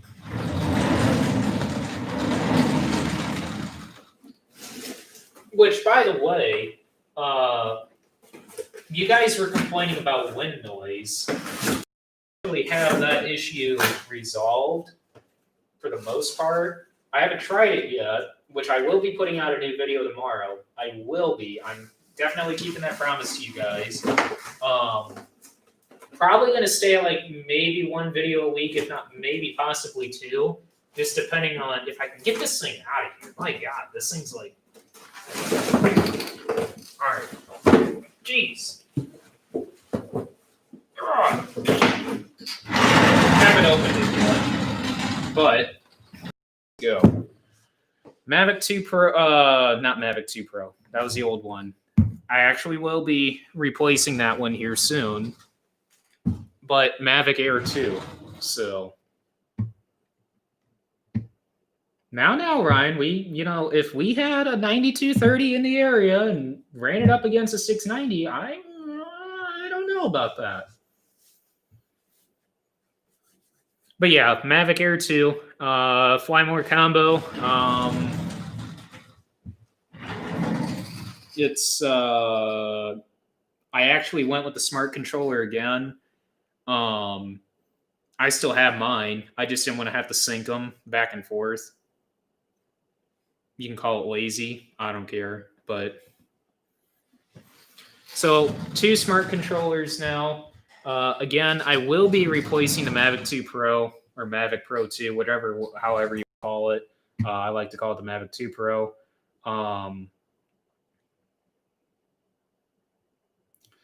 And I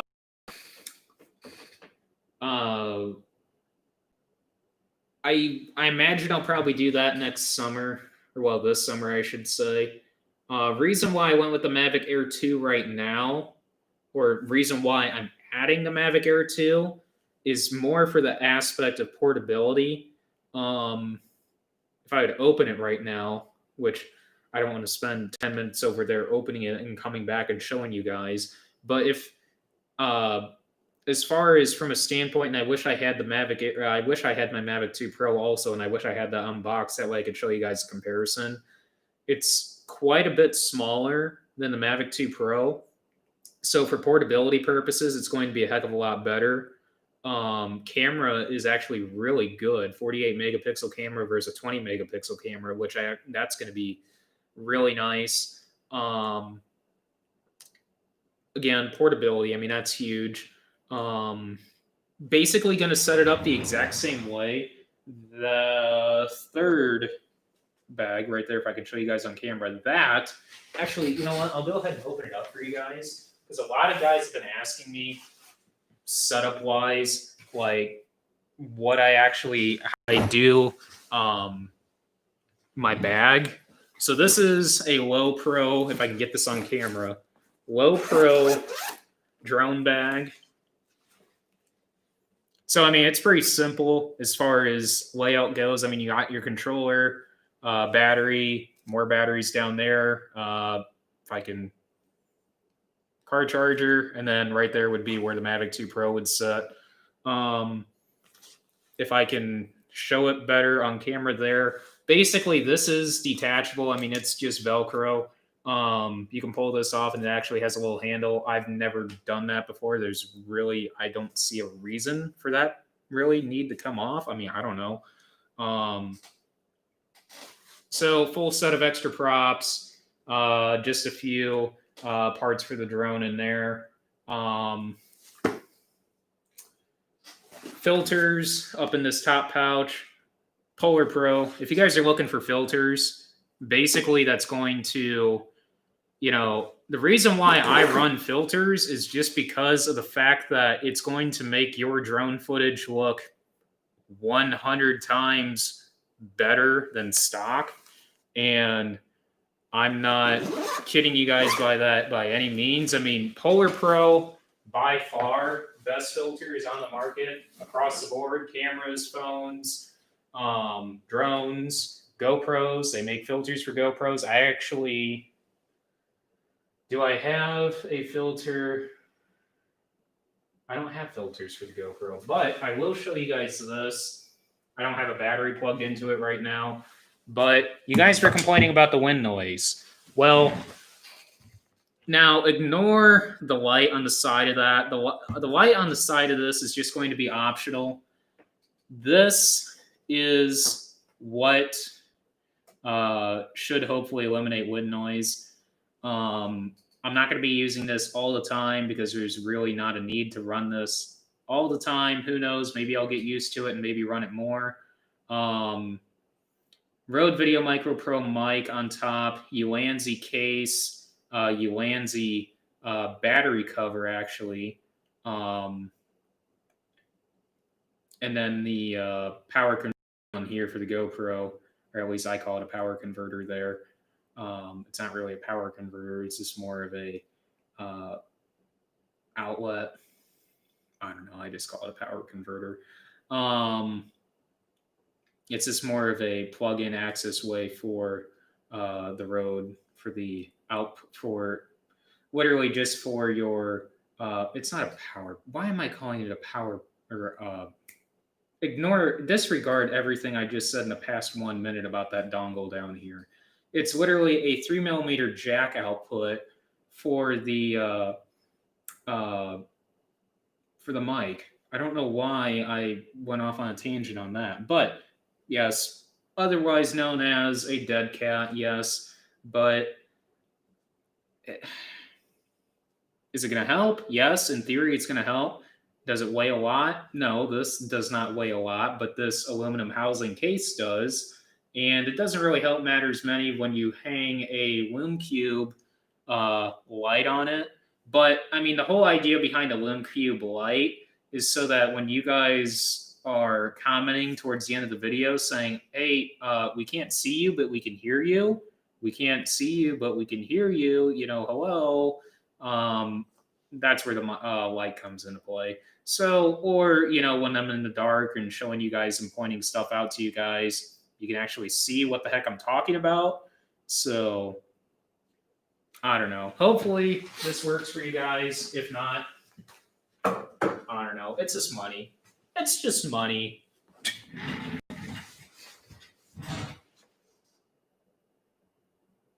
That's the first thing I thought of, Trent, when I put this thing on there. I'm like, you know what? I'm just going to be like Shut. Going to be exactly like Shut now.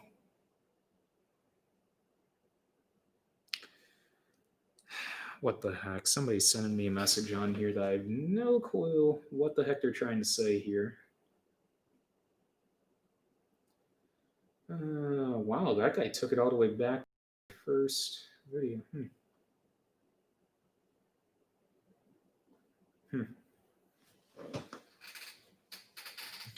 So I do not use a DSLR camera whatsoever by any means. I talked about getting, and I still am, a Sony, it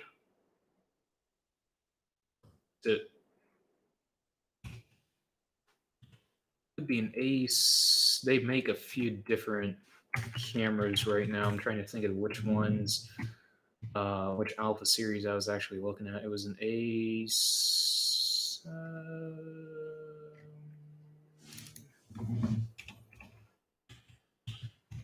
I was talking about getting a Sony mirrorless camera. It's a little bit different than a DSLR camera.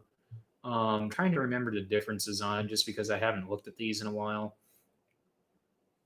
Thing is, though, it's about a... Whoa, that camera is $3,500. Jeez. 95. All right, I haven't looked at these in a while. 4,000. What the heck is so special about these things? Wow. All right, I can see why, but my God. Um, it's called a mirrorless camera from Sony. Interchangeable lens, obviously, but also just just for the more zoom aspect and more, I guess, professionalism for photography wise. As far as what I actually use,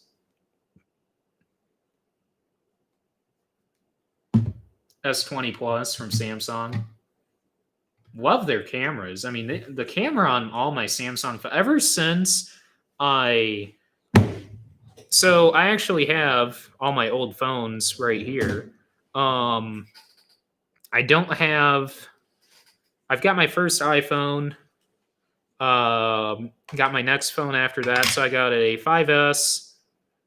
Can't believe how small that feels. So size comparison. Oh, it's recognizing me through the camera. That's kind of weird, or on the screen on the computer. But so 5S versus S20 Plus, Apple, Samsung, obviously. So 6S. Then after the 6S, I went to, what is that? Is that an S? That's an S10. I went to an S8, which this is an S8 from Samsung. Back when they, I don't know, went to this design. I like this design better than Apple.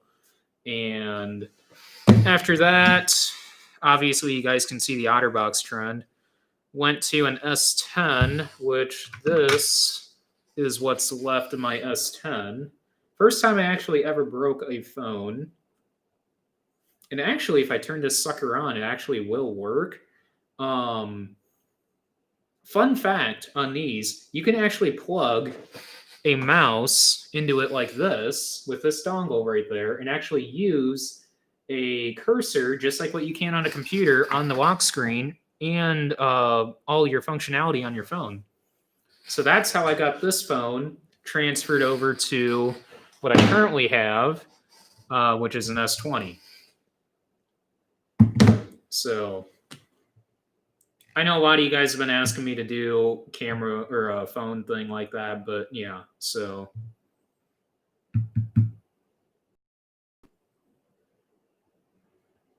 Can I live stream from my GoPro? Technically, yes, I can actually live stream from my GoPro.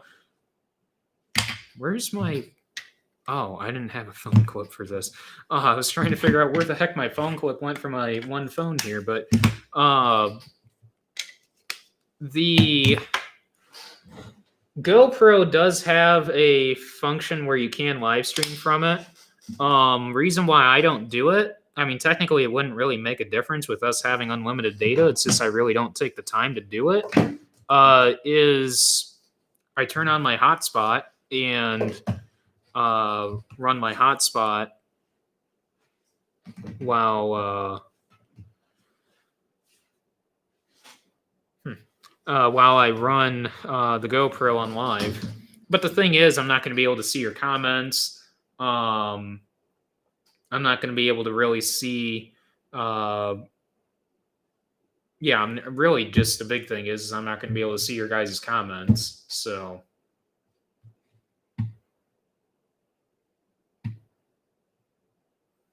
Yep, I understand, Ryan. You know, we got one of our contracts filled today, and it was just me that was hauling just because it really wasn't needed. You know, we really don't need another truck running right now, which I'll be talking about trucks here next week. Next week, I will definitely have a video out. I know a lot of you guys have been wanting an equipment tour. That's coming up. I can tell you for a fact that will be definitely before planning. Definitely. Might even happen this month yet. I'm not entirely sure, but it might be in the cards pretty soon. So, Gotta stay on top of Instagram here, of course. But yeah, on the live stream on the GoPro, I don't know. It'd be interesting.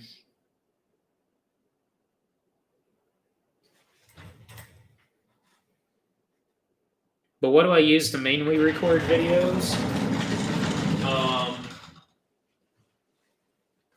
If you guys can see this from here, head strap, GoPro,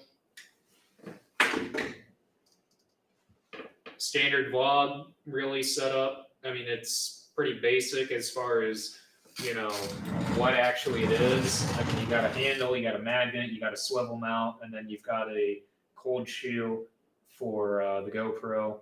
So really not too complicated. Werner Farms Amazon affiliate page.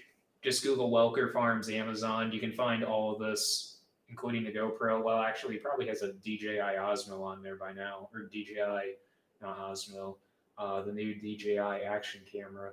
But disregard that. I mean, you can find all of that stuff from the GoPro down on his Amazon page. So.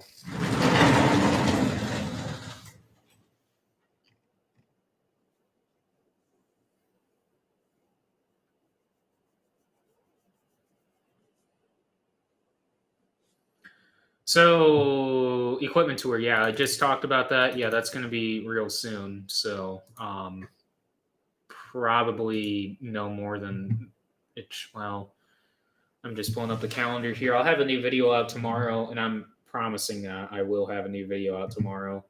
We're not going to run the stream any more than 10 o'clock. But anyways, probably the end of January is when I'll do an equipment tour. So we've kind of got some contracts spread out throughout the year. So we actually have one in July.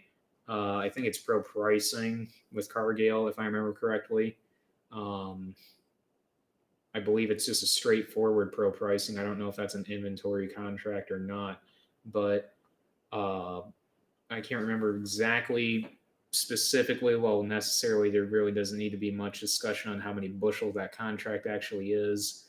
But we've got a contract then, and I think as far as I know, we've got a few more in there also. So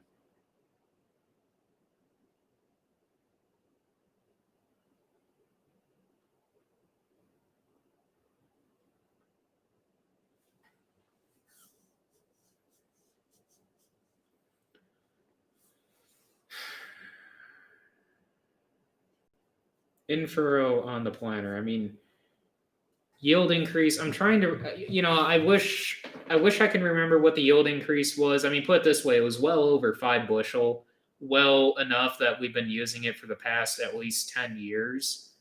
So, or just over 10 years, I should say, in furrow. Now we've been running starter forever, since day one. Liquid was available to run on, as far as liquid starter goes, that's what we've been running. But, in furrow, I'm just trying to remember exactly what the actual yield was when we did the check back, eons ago when we were running the Premier in furrow, or AKA the pink stuff. It was well over 5 bushels. I'm just trying to remember exactly what the number actually physically was, but so when does the DB90 come? Well, I don't know, Eli. When are you guys getting your 8RX?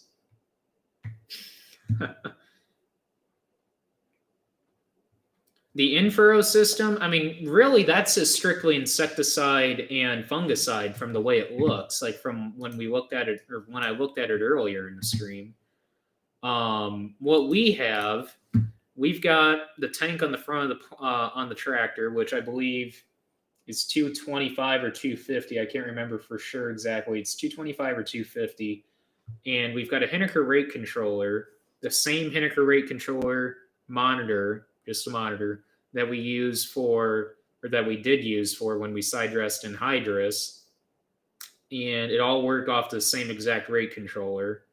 But we've got a rate controller, Henniker rate controller for that, and pretty simple. I mean, you can shut off half the planter and run through red balls. So not crazy by any means.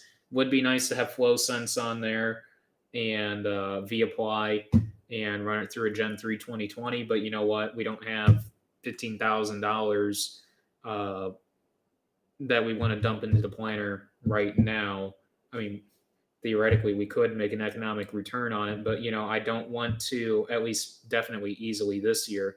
But I don't want to put more money in the planter than what we have to, because eventually here soon, I'm not saying within 2-3 years, I'm saying within 5 to 7, we're looking at going to a 24 row. Now some of you guys are saying, if you would see an economic return, why wouldn't you just do it?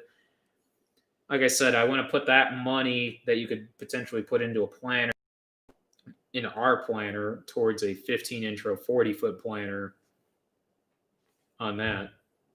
Essentially, Eli, you need our setup that we have on our 1770 row cleaners, the Yetter 2x2x2 system with the Keatons. You need our exact setup just on a 6 row.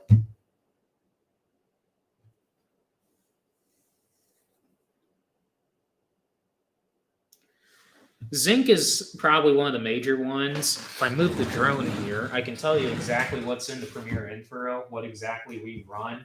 There is some humates in it, some biologicals. There's zinc.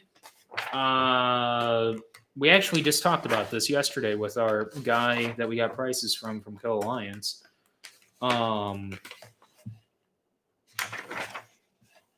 Where is it?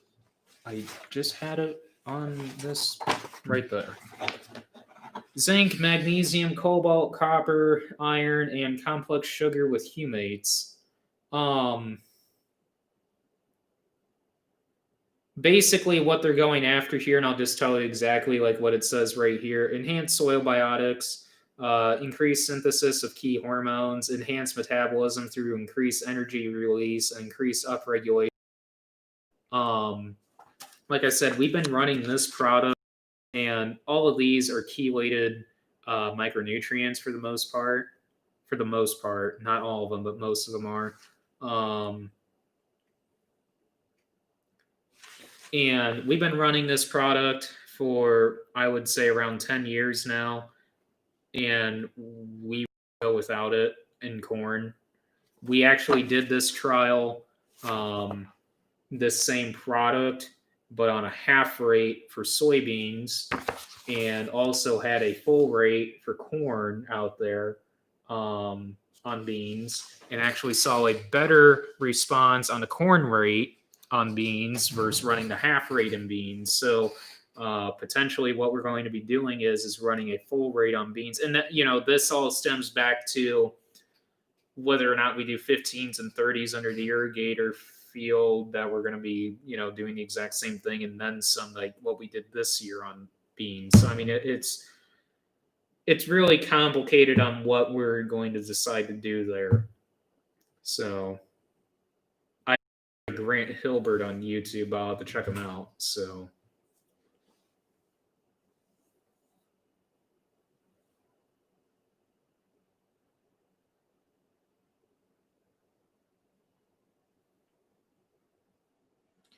I would say, though, across the board, zinc would probably be one of the top ones, in my opinion, for zinc, and probably cobalt in furrow. So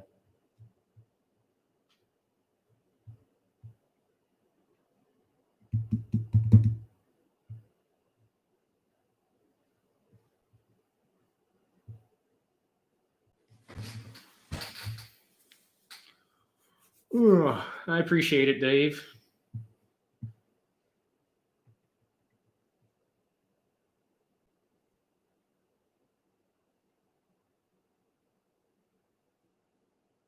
Yeah, $4,000 being 2 new skid steer attachments. That's true. But the 63 or 65. I can't remember exactly what that was I paid for that. It was either 63 or 6,500 for that grapple.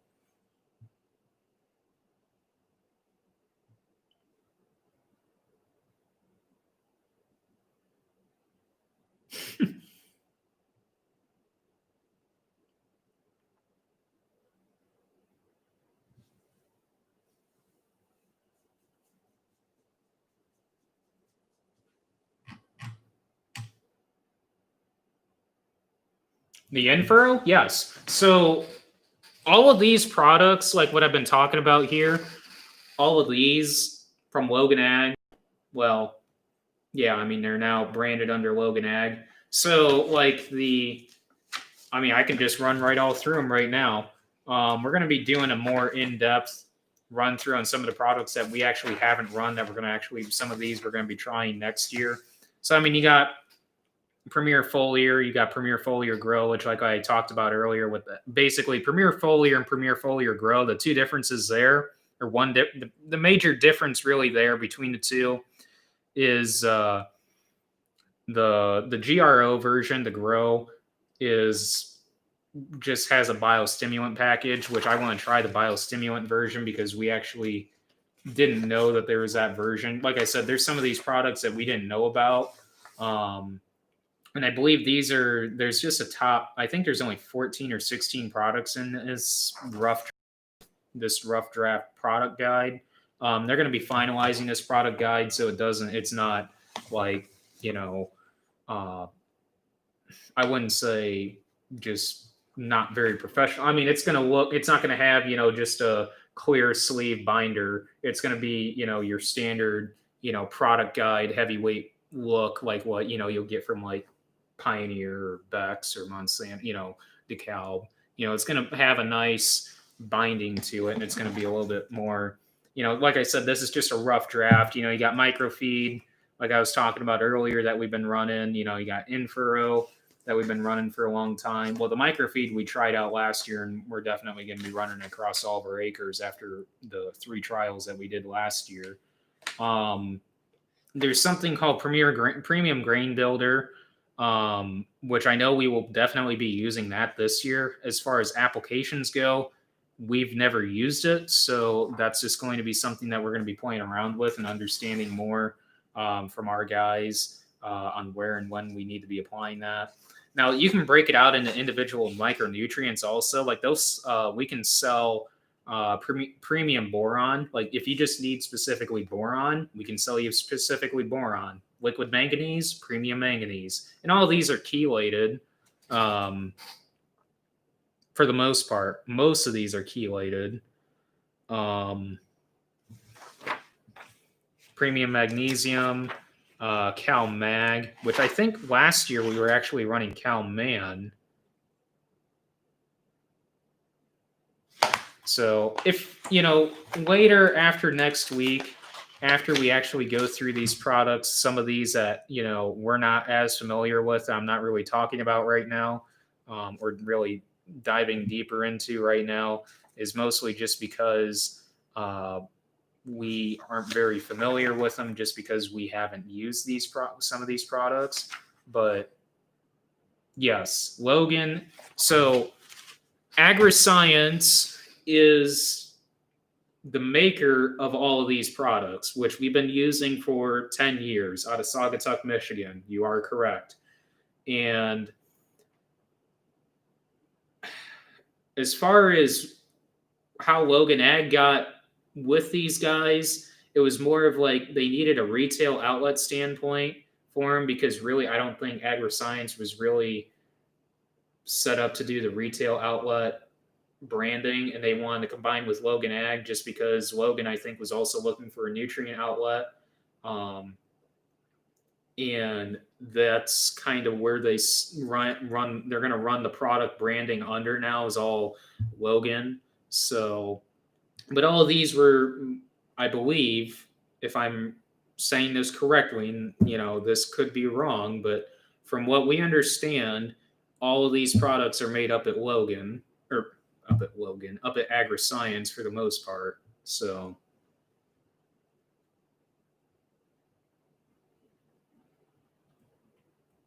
We don't do any granular insecticide.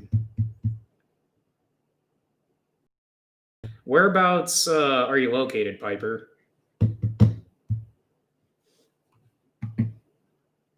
Because essentially, I mean, we are actually the only. I imagine you could probably just, if you're like near Griggsville, Illinois, you could probably deal directly with Logan. But they made us essentially the nutritional dealer for them. So essentially, we're going to be a Logan Ag dealer and just solely, nutritional product based. No chemical, no anhydrous, no UAN, no. Um, but then, obviously, we're going to continue selling Pioneer seed. We've been selling. This will be our 32nd year selling Pioneer seed. So selling for 32 years.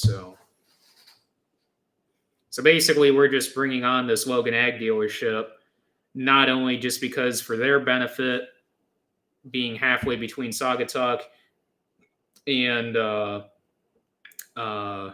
halfway between Saugatuck and Griggsville, somewhat, not quite halfway, but you get the gist there. Just being kind of like a satellite location for them for distribution, but also further retail product promotion there. So,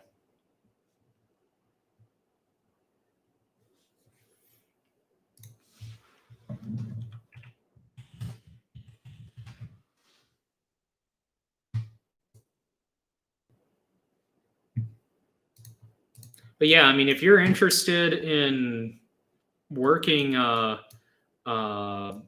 with us on Logan Ag products, yeah, I'd be more than we'd be more than happy to work with you on that. So, I mean, essentially, like what you said, they're, you know, you hit it right on the head. Like I was saying earlier, I mean, they're agri-science products, but they're Logan brand now. So, agri-science still exists, but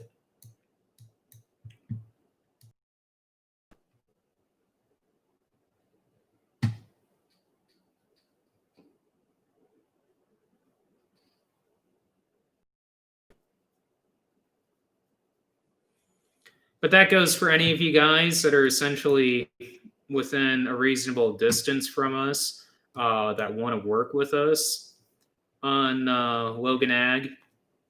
Hit me up, contact me, um, email me, DM me, Instagram, hit me up on Snapchat. For those of you that want the Snapchat or Instagram, uh, here you go. This is for both. It's raining here right now. I think we're supposed to get a few tons.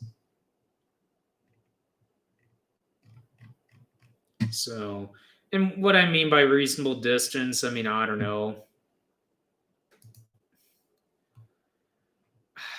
It's kind of hard to gauge. I mean, I don't know, a couple hours at the most, I would say.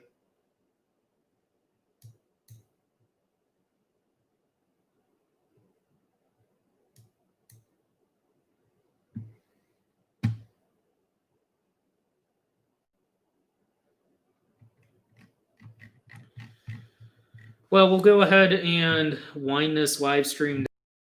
And if there's any more questions, like I said on the Logan Ag stuff, just get with me.